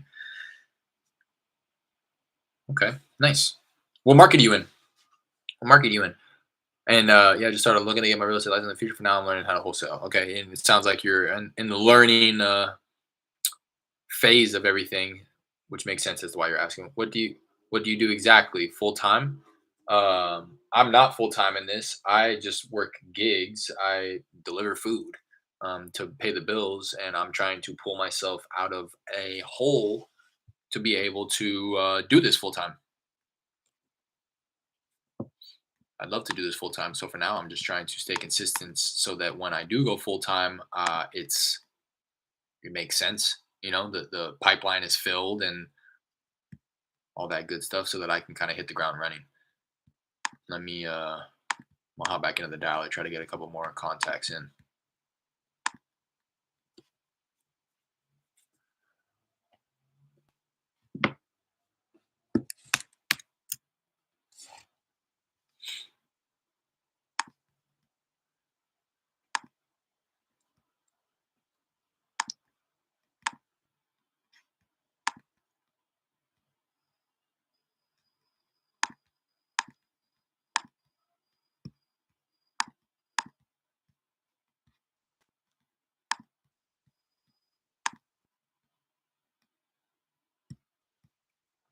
Do me a favor, hit that like button if you haven't already. Appreciate you guys. Hello? Hello? Hey, Jorge. Yep. Hey, how's it going? This is Derek. What was it? This is Derek. Hey, sorry, I know Derek? I know it's a little random here, but I was giving you a call about a property I believe you own over on East 36th Street. It's not for sale. Oh, okay. Completely understand. While I have you, would you happen to have any others you might consider selling? Nope, that's all. Okay. I have. Yeah, Appreciate you taking the call.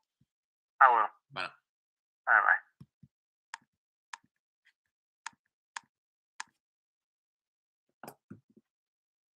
No, that building is a 2-bed, 1-bath. They all use the same address. That's what I thought. It looked a little big. I think it's probably bigger than 468 square feet for 2 beds, 1 bath.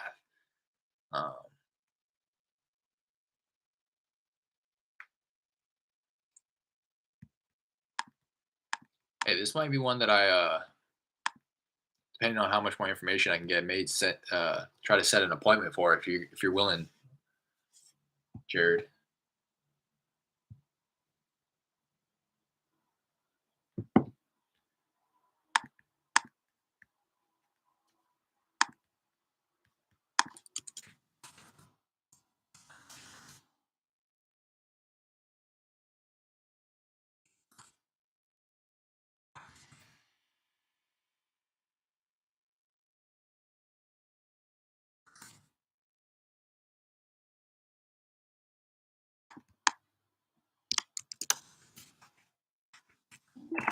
Hello? Hello? Hi, Zinni. Yes. Hi, how's it going? This is Derek. Derek from where? Yeah. This is Derek. I'm sorry. I know this is a little random. I was giving you a call about a property I believe you own on Quail Village Drive. Yeah, I'm not interested in selling because I'm an investor myself. Oh, okay. Yeah. That Could you makes. please put me on the do not call list? Will do. I appreciate you taking the call. Thank you. I know. I was gonna try to have that cash buyer conversation, but didn't really seem like she was wanting to. I'm trying to figure out what's going on with this property. I'm gonna try to straight up ask.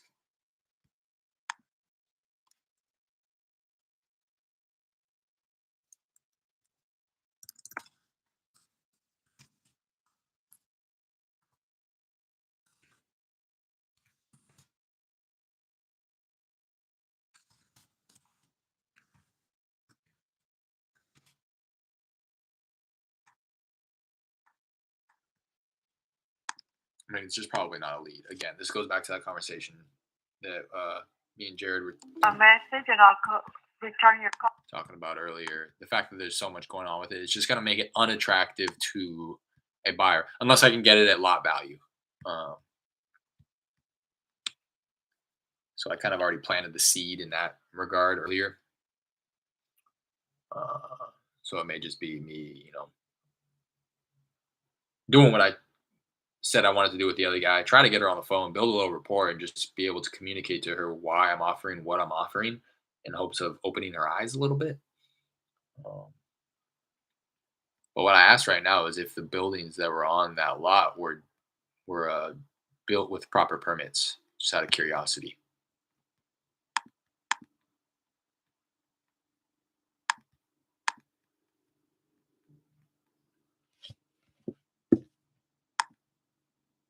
They are all smaller than 200 square feet, so no permits were needed. Smaller than 200.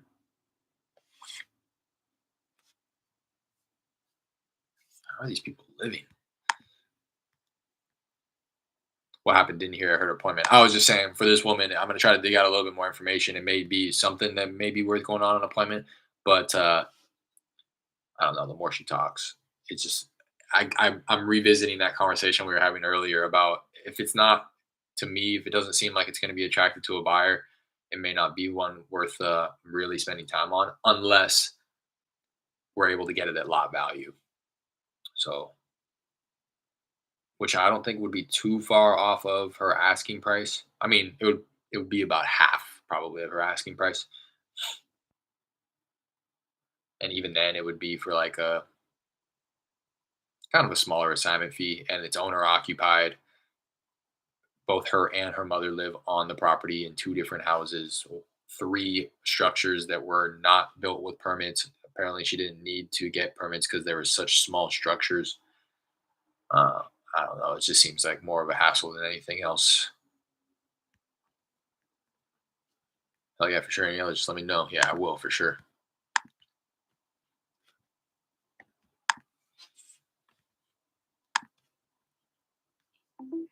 Hello. Hello. Hey, Walter. What do you need? Walter, how's it going? This is Derek. No, this is a little random, but I was giving you a call about a property I believe you own on Southington Street. All right. Have a nice day. All right, I appreciate you taking the call.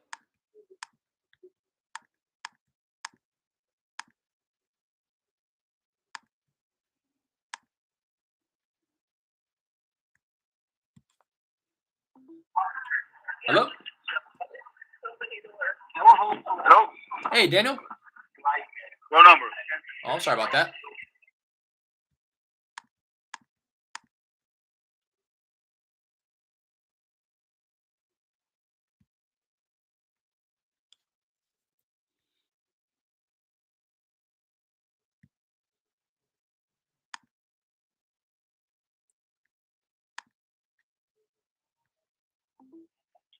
Hello. Hello. Hi, Edna. Hello. Hi there. This is Derek. How's it going?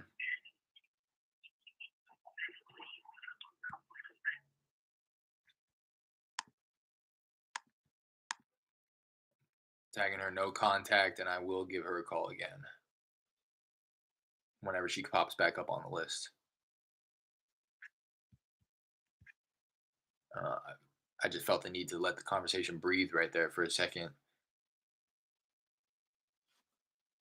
But she took it as an opportunity to hang up, which is cool. Fine by me. It sounded like that was the woman I was trying to call, but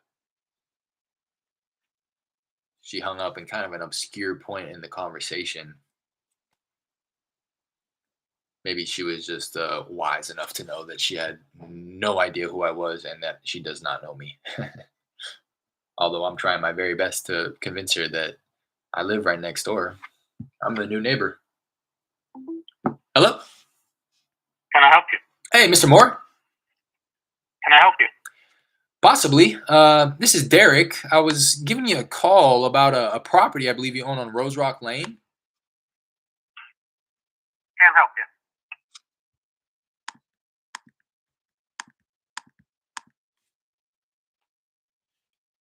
Okay.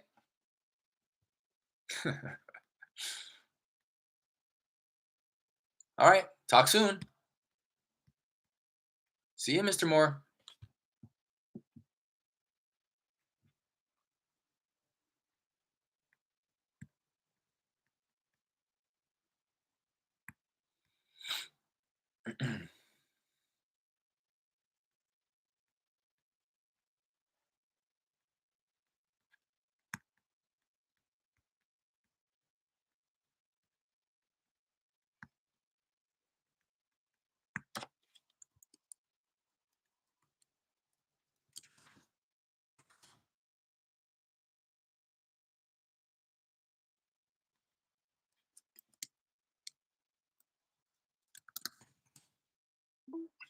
Hello?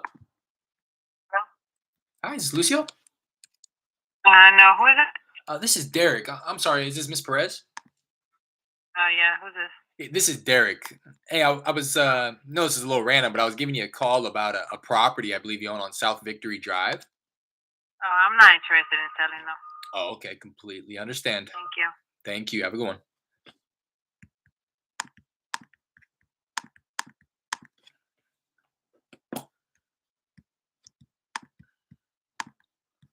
All right. I'm going to call the dialing session right there. That should be my 20 contacts.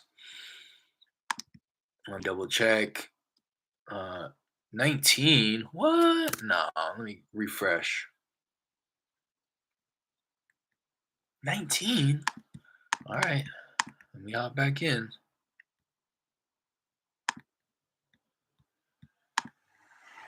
Gotta hit one more, Jared. You know the vibes. No way can I walk away on 19. Hello? Hello? Hello? Can you hear me?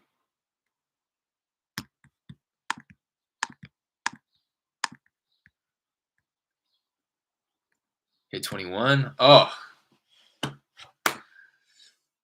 I'm not one to shy away from a challenge. Might just have to do 22 now that you've challenged me. Although I'm pretty sure I already hit 20. Usually it takes a second to update. But if I hit one more, it'll be 21 probably. The only reason I say that though is because I want to transition to hit some. Hello? Hello? Hi there. I was looking for the owner of a property on Olive Avenue. Do I have the right number here? No. I mean, I'm staying at that particular property, but we do not own it. That's my mother-in-law that owns it, and I know she's not selling. Gotcha. Okay. I appreciate you taking the call. No problem. Bye now. Yeah, you only say that because you don't want to get kicked the hell out.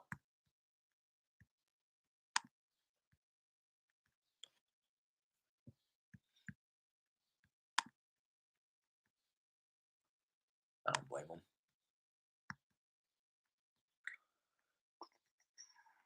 That reminded me of Maria's property.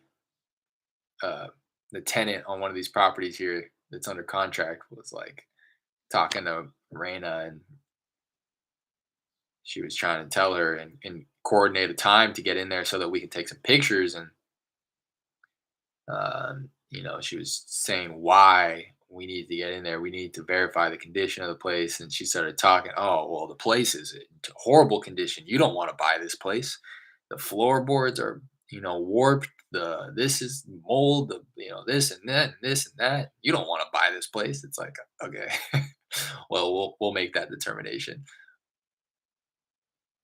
Like the only reason she was talking so bad about it is because she didn't want. Hello? Hello? Hi, is this Miss MacArthur? No.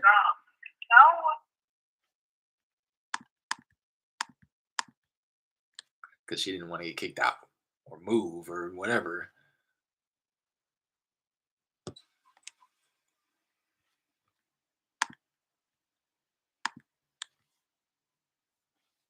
MacArthur.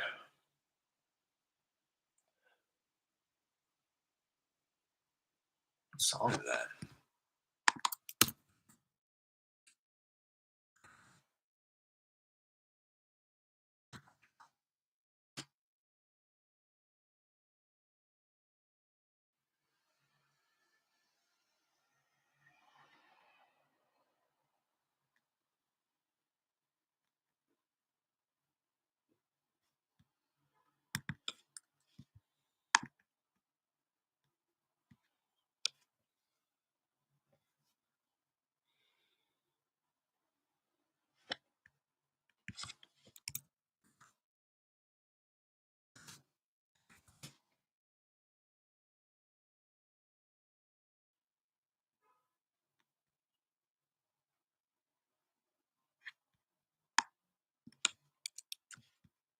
Whatever.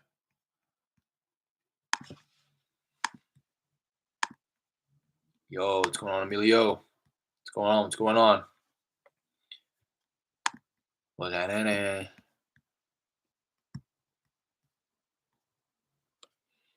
19 contacts deep. That's what's going on, Emilio. Hitting that one more for the 20 clip. Trying to at least. It seemed like I was on a roll before I hopped off. Now it's a whittle dry.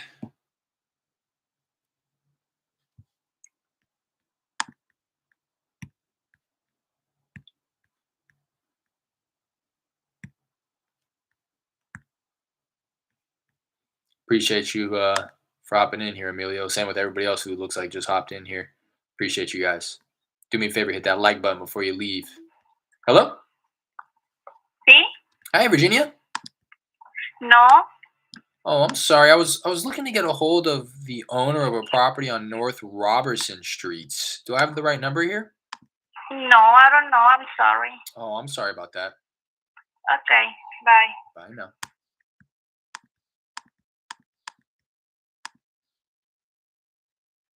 See ya. Yes, sir. I just did. Appreciate you, Emilio. Appreciate you.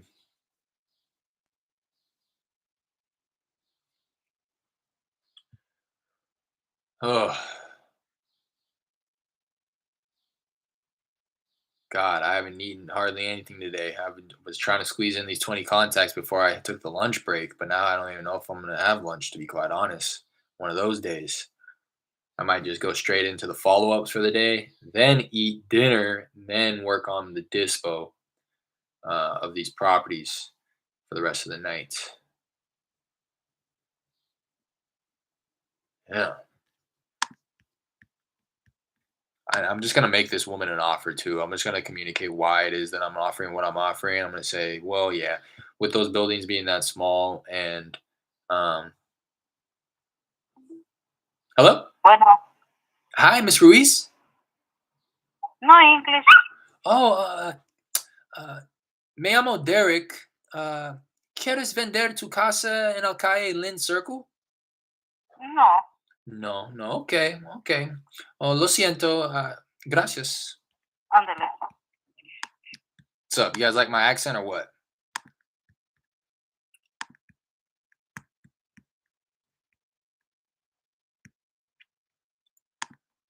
That's my 20. I don't even know if that was the right person, but that's my 20. I'm counting it as a contact.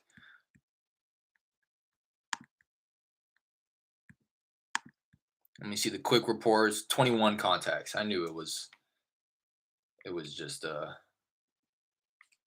delayed a little bit. 21 on the day.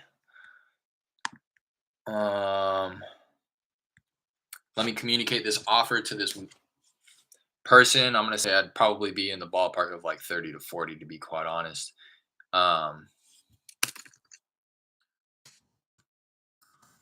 Well, I'm gonna say with those structures being that small,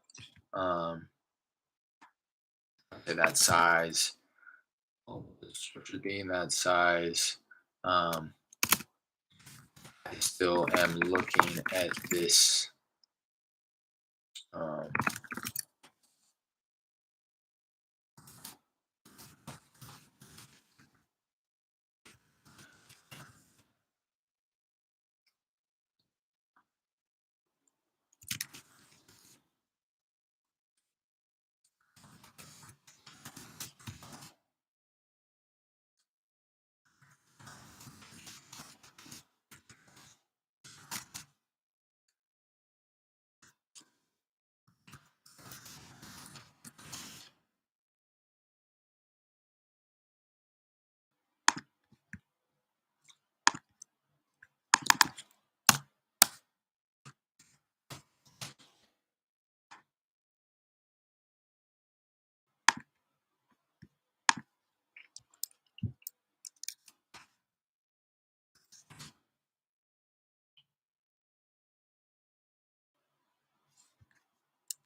So I just sent off an offer. I said I would probably be in like the ballpark of 15 to 35,000.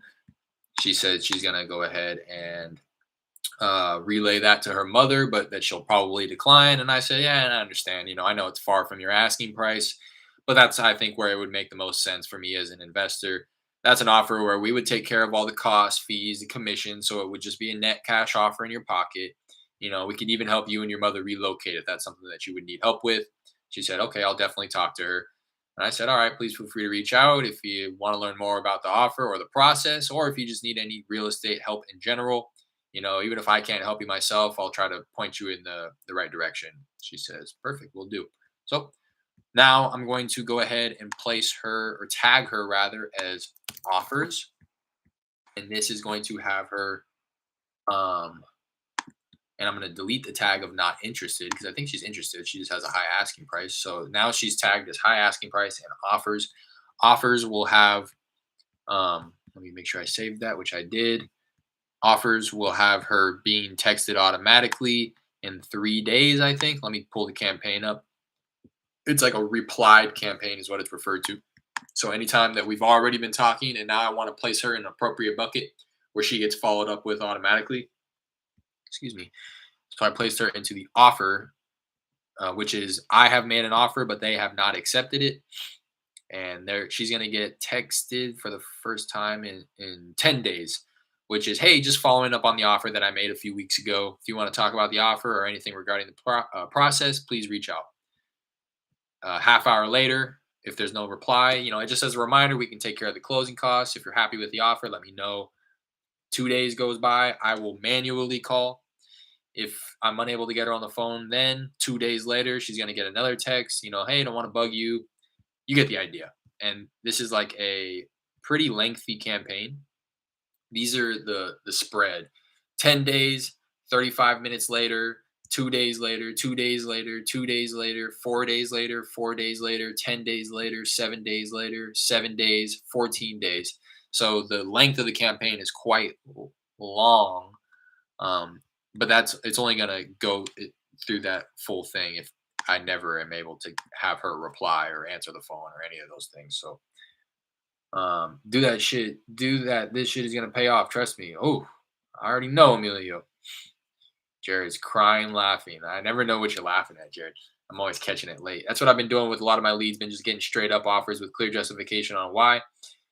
Yeah, exactly. I don't want to. I at least want to throw an offer out there. That's something that I'm trying to shift in my mentality a while ago, is just make the offer. Like, why not? Why am I going to convince myself that she's not going to like it? I don't care if she doesn't like it. That's where my offer needs to be. And I might as well throw it out there because it's just going to be a number for her to attach to, so that maybe years down the line, she'll be like, oh, where was that text again? I need to call this guy. I probably won't have the number anymore, but you get the idea. Can't get past cold calling anxiety. Any advice? Techno G, what's going on, Techno G? I think this is the first time I've seen you in here. Appreciate you for tapping in. Appreciate you for participating in the comments.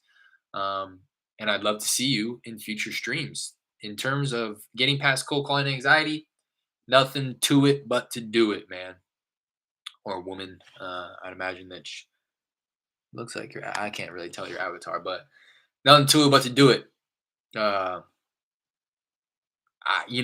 really wish that there was some type of profound, wise advice that I could offer you about moving past anxiety. What I can tell you is that when I'm cold calling, I'm anxious. When I'm cold calling, I am fearful. When somebody gets on the phone, my heart starts racing.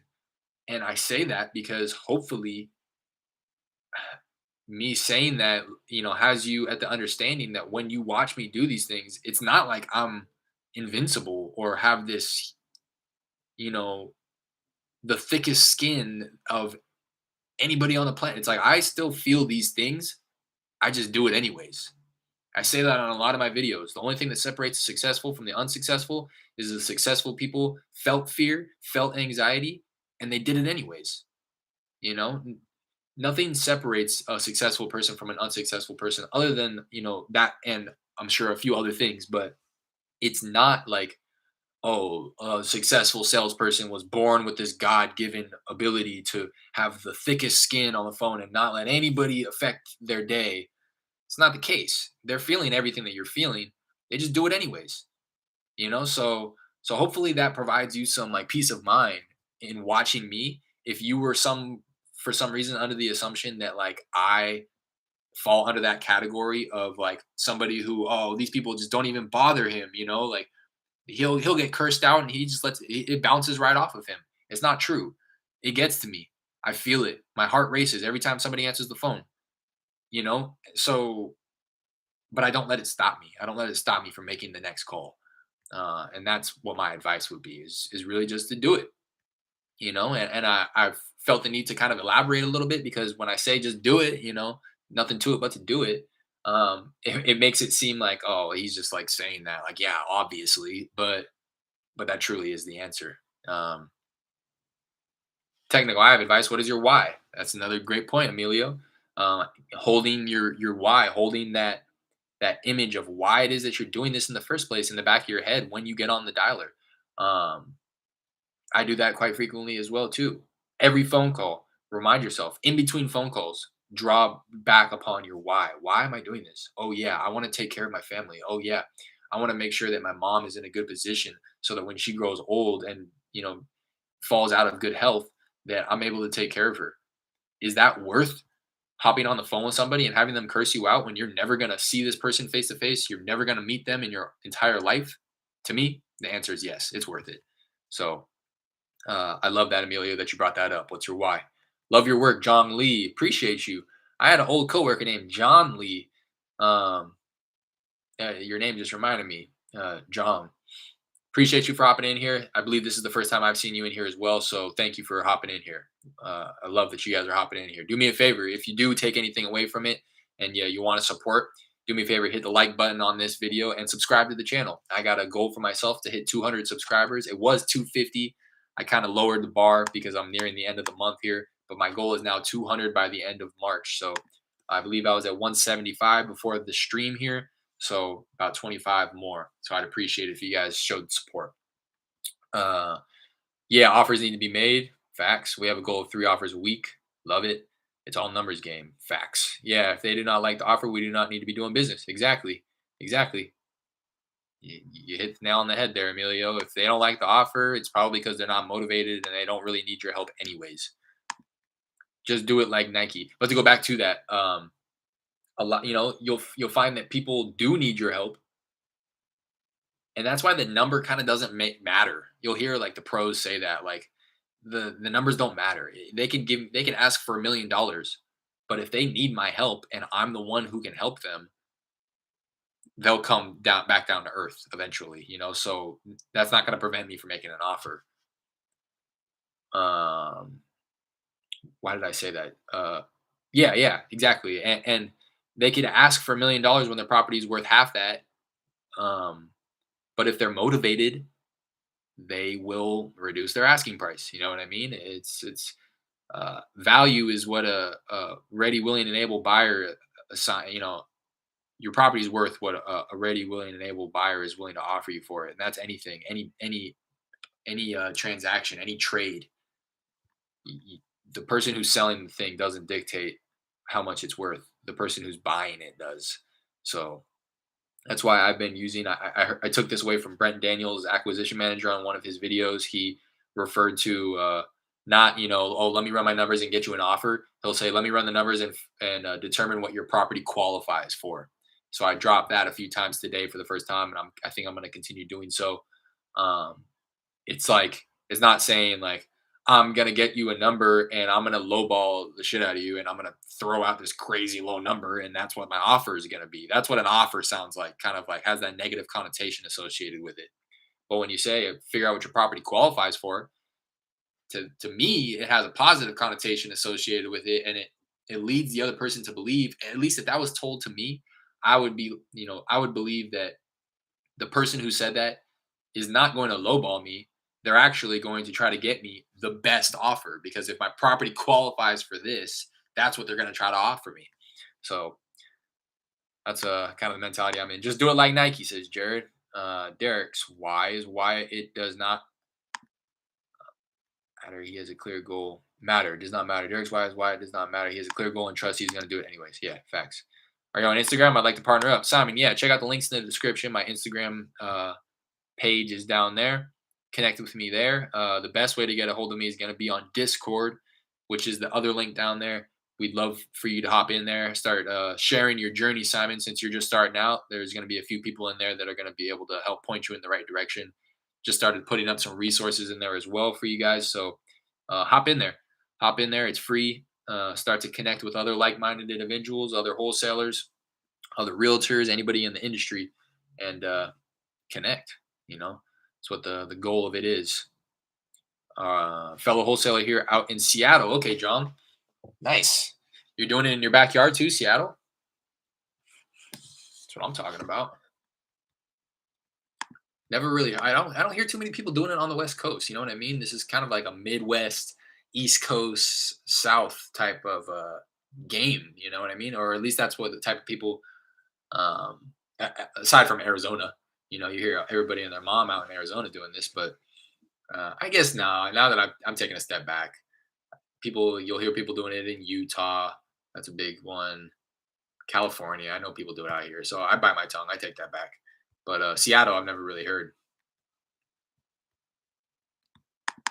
All right, I'm going to hop over to my dialer. I'm going to hop over into my calendar events. Filter it so that I can see some of the past due tasks that I have for myself. Run comms, determine MAO. Oh, that's the one that I just talked to today. Follow up. This was the woman who I had spoke with yesterday, and she was like, call me in 5 minutes. And I called her in 5 minutes, and she didn't answer. So I'm going to call her again right now.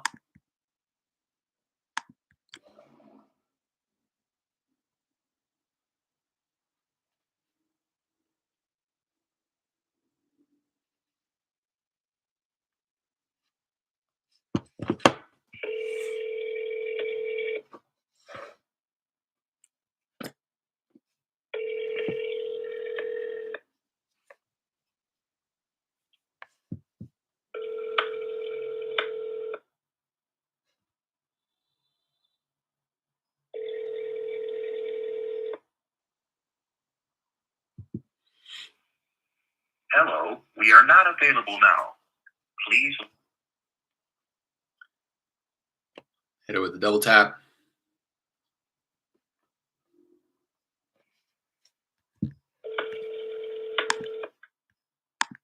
We're sorry. Also, She hit me with the, oh, no. That wasn't a quick hang up. That was, for some reason, it has to be like routed since I'm using a third-party app. It's like when it gives me that message about the servers being busy, it just means that it wasn't able to dial out.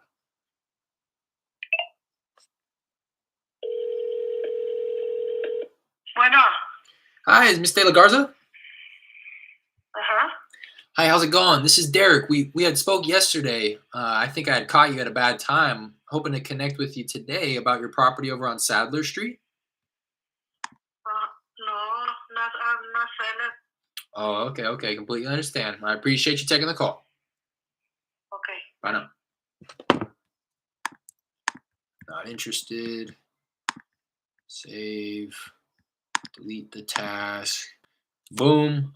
These are a couple tasks for myself. Comps.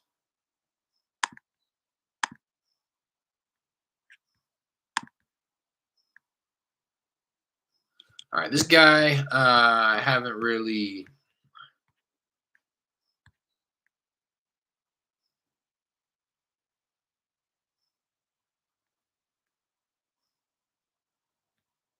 I don't know anything about the property. I have ARV at like 255 as of about a month or two ago, about 2 months ago. I was constantly just going back and forth. I've had a lot of conversations with the guy. I'm going to call him probably off my Google Voice number because I believe that's the number he has saved. And I was just constantly following up with him, the end of last year, and he's like, "Yeah, my tenant said he's gonna buy it. We want to give him the benefit of the doubt. The tenant's been there for 10 years. He's a good tenant, so we want to, allow him that opportunity." And I was like, "All right." Called him 2 months later. He's like, "Yeah, the tenant still hasn't bought it. Me and my wife are talking. At the end of January, if they haven't made up, gotten approved for a loan or anything like that, I'm gonna have to go ahead and make a decision one way or another." Like, all right. Called around uh, I called the 3rd of February, and he was like, I'm going to give my tenant a little bit more time. It looks like he's moving forward with trying to get a loan. And I was like, all right, reach out if anything ever changes. I'm just not going to drill. Like, I'm not going to, I'm not going to tell him that the guy isn't going to buy the place, but that's pretty much what's happening. And I think he's realizing that all on his own. You're right. Seattle's a tough market. All my deals are in Southeast region. Okay. So you still do it virtually. That's what's up. What other markets are you in, John? Am I saying your name right too, John? I got a buddy. His last name is Jung.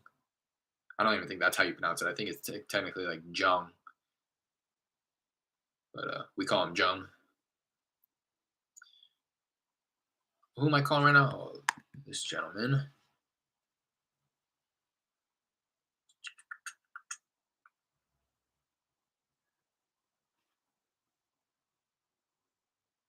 I guess I don't have his number saved, so let me go ahead and just call him off my sideline number. No need to call off my Google Voice if it's not necessary.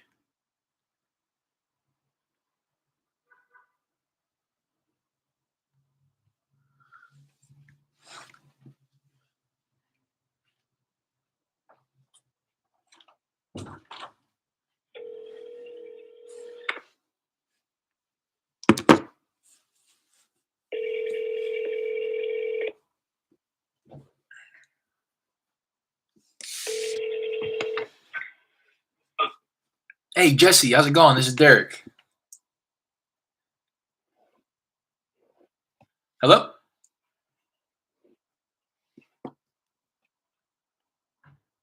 Hello? Can you hear me? That sounded like he had bad service.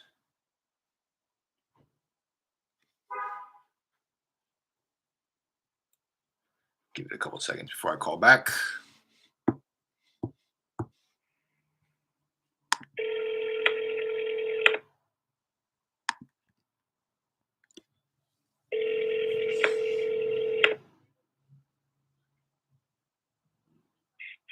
Hello, Jesse. Hey, Jesse, how's it going? This is Derek. Hey, Derek. How's it going? Doing well, doing well. Just wanted to round back. I know kind of the last time we talked about your place over on Parr Lane. You were saying that you were giving your tenant a little more time. It sounded like they were trying to move forward with getting qualified for a loan. Just wanted to round back, seeing if they made any progress in that regard. Yeah, it looks like they're gonna be moving forward on that. We should be hopefully getting things wrapped up in May. Okay. So, well, if anything changes, I'll definitely let you know. Please do, please do. Yeah, this is my direct line, and yeah, feel free to reach out if anything ends up falling through. Hopefully, it doesn't, but I'm definitely here, and I'm still interested if that's the case. Sounds good, Derek. All right, appreciate you. Have a good one. He's never gonna, you know what I mean? He's not motivated, one, because the tenant's paying him rent. So there's no real need to sell, but he will, it sounds like, forever give him. Now it's the end of May, I'm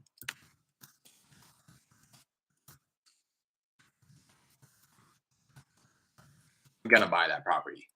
I'm gonna at least get it under contract.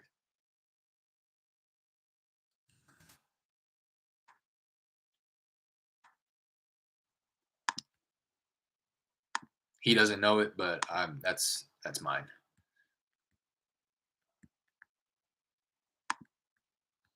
That conversation may have seemed a little dry right now, but I've had so many conversations with the guy. You can probably hear it in the tone of his voice. He knows who I am. That's the only reason I kind of kept it quick. If he hasn't changed his mind, then there's no reason to stay on the phone with the guy. But at least in my opinion, He has my number. He'll reach out. I guarantee you that if he were to sell to anybody other than his tenant, he would call me because of the amount of times I've followed up and inquired about the property. So I'll follow up with him the 1st of June.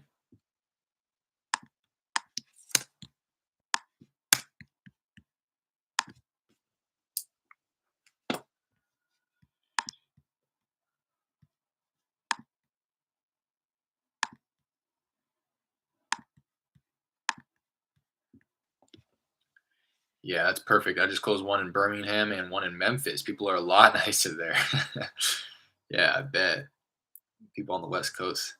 Which property? I missed it. This is just one that I've been following up with like forever. It's been like 6 months now. He wants his tenant to buy it or whatever.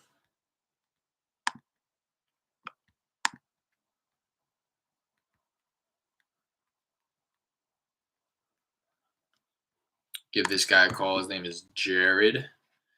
Spelt a little differently than yours, Jared, but I connected with him again around that same time late last year. He wanted to call after the holidays. Called him again mid-January. Once I mentioned the property, he hung up on me, and I haven't been able to get a hold of him since then. Just gonna give him another call now, see if he has given it any more thought.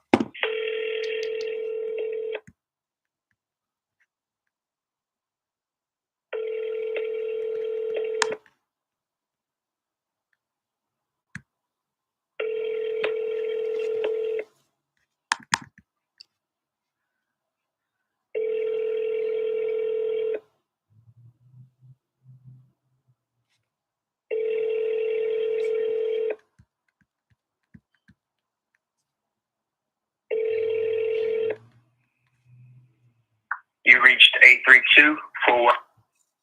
I'm gonna leave a voicemail.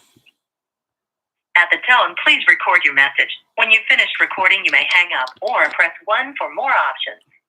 To leave a callback number, press 5. Hey Jared, how's it going? This is Derek. We had spoke a few months back in regards to your property over on Armour Avenue.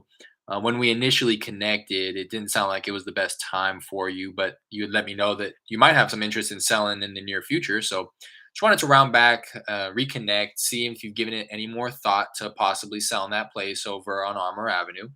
If you have, I'd love to reconnect.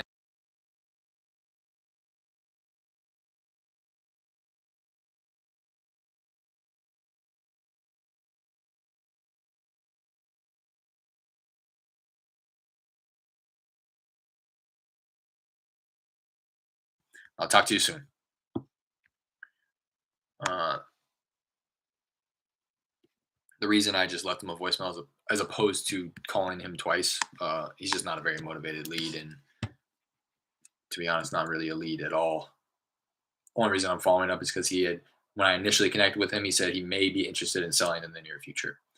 And we seemed to kind of vibe when I started to list off some of the benefits. So he was like, yeah, okay, yeah, call me whenever he told me to call him. And I just haven't been able to get him on the phone since then.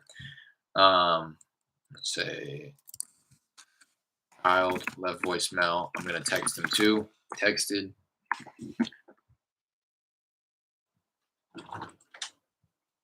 Hey, just so you know, first off,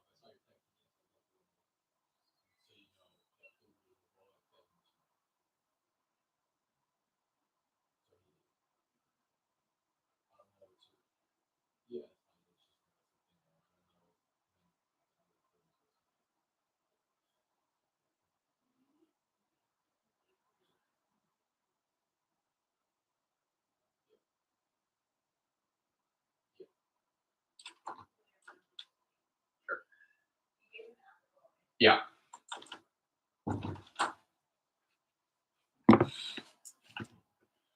I'm gonna text him. Looks like I had texted him about a month ago.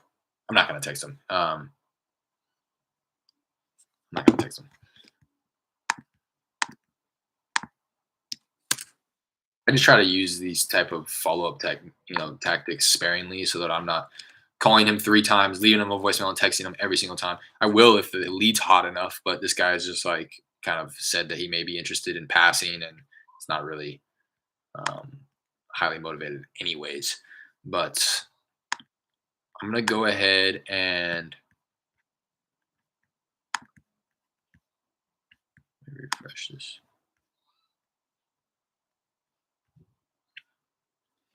I'm going to call it right there, you guys. I need to eat something. I appreciate you all for hopping in here. This was a pretty good stream, in my opinion. I got a couple new faces in here, some good participation. Got a text from the buyer that's interested in one of the properties here that's under contract. I had given her my phone number so we don't have to go back and forth on Facebook. What? Okay. So appreciate you guys. Love every single one of you guys. Again, a couple new names and faces in here today. Thank you so much for hopping in here and not only just watching, but participating in the comments, because I know, I look at my stats. I know that like every day I have like 20 plus new people viewing, but only a small handful of people feel comfortable enough to hop in the comments. So hopefully this can be used as an example or shown that I'm not a scary guy. I really would love to connect with you guys. So if you haven't already, again, check out the links in the description. My Instagram is down there, as well as the Discord group. I'd love for every single one of you guys to hop in the Discord group so that we can stay connected when I'm not on the live stream. Thank you for the value, of course, John. Same. Hey, this is going pretty much straight to you, John. I would love to connect, see how it is that you're operating your business, your model. You're clearly making moves, closing deals. So you're the exact type of person that I'd love to have hop in the Discord group, not only for my own personal benefit, but for everybody else who's in there who may just be starting out or, just done their first few deals like myself. So love to have you guys in there. Obviously, I'm not going to force anybody to do it, but it's free. A couple other links in the description, a couple of affiliate links for batch leads and batch skip tracing. If you do wish to support me and the channel, those are affiliate links. They're free. They're not going to charge you anything. So just, if you are interested in using batch leads or batch skip tracing and want to support me in the channel here, I would greatly appreciate you just going through the links that are posted down in the description. I plan on going anytime. Would love to share. What's your name on Discord? Check out the link. The link's in the description. My name should just be Derek in the Discord, but the name of the server is Funnel Feeders. Trying to add you. Check out the link. It should be in the description. It's going to be like the last link in the description underneath my Instagram. Let me see. Let me figure out what my name is. I'll get you like my little tag on Discord so that you can reach out directly. Let me see. It's just Derek Wilson. Derek Wilson is my name. I'm going to change my YouTube name shortly here too, just so you guys know. Before everybody starts actually thinking my last name is for real. That's mine. I think that's how you're going to get a hold of me on Discord there. I don't really see anything other than that I could provide to you. Yeah, that should be it. That's my username right there. Anyways, I always feel like I'm getting ready to sign off and everybody starts chopping it up. Thank you, of course, Simon. Love to connect. Let me know too in the comments if you think this light made me any prettier than how I've been looking. I'll give you guys the comparison right now. Ugly, pretty. I don't know. Maybe the different shade. Hit it with the orange. What do you think? Does that make me look a little too tan? A little too orange? This is like the blue light. Oh, this is the blue. I think this one's just perfect. I think that makes me look pretty. But hit the thumbs up if you think it makes me look pretty. Hit the thumbs down if you think I'm ugly as all hell. No, don't do that because that's a fact. Hop in the comments and let me know that I'm ugly. Leave the thumbs up and hit the subscribe button if you think I'm pretty. I appreciate you guys. I'm going to probably hop on here tomorrow, do a little bit of the same. 20 contacts on the dialer, hit the follow-ups to catch up. And I've just been doing my disposition efforts off stream. There's nothing, it's not really exciting. I'm not like, you can't hear me talk to anybody unless, I do have conversations, in terms of dispo, but a lot of it is just kind of over the computer. So I can like narrate what it is I'm doing, but I know that it's a little bit more enjoyable for you guys to hear what I'm doing since you can't see what I'm doing. And I promise you that once the money starts coming in here, that's going to be one of the first few things I invest in is a new computer so that it can handle the streaming software so that you guys can also see what I'm doing as opposed to just hear what I'm doing. So appreciate you guys. Love you guys. Till the next one tomorrow. Peace.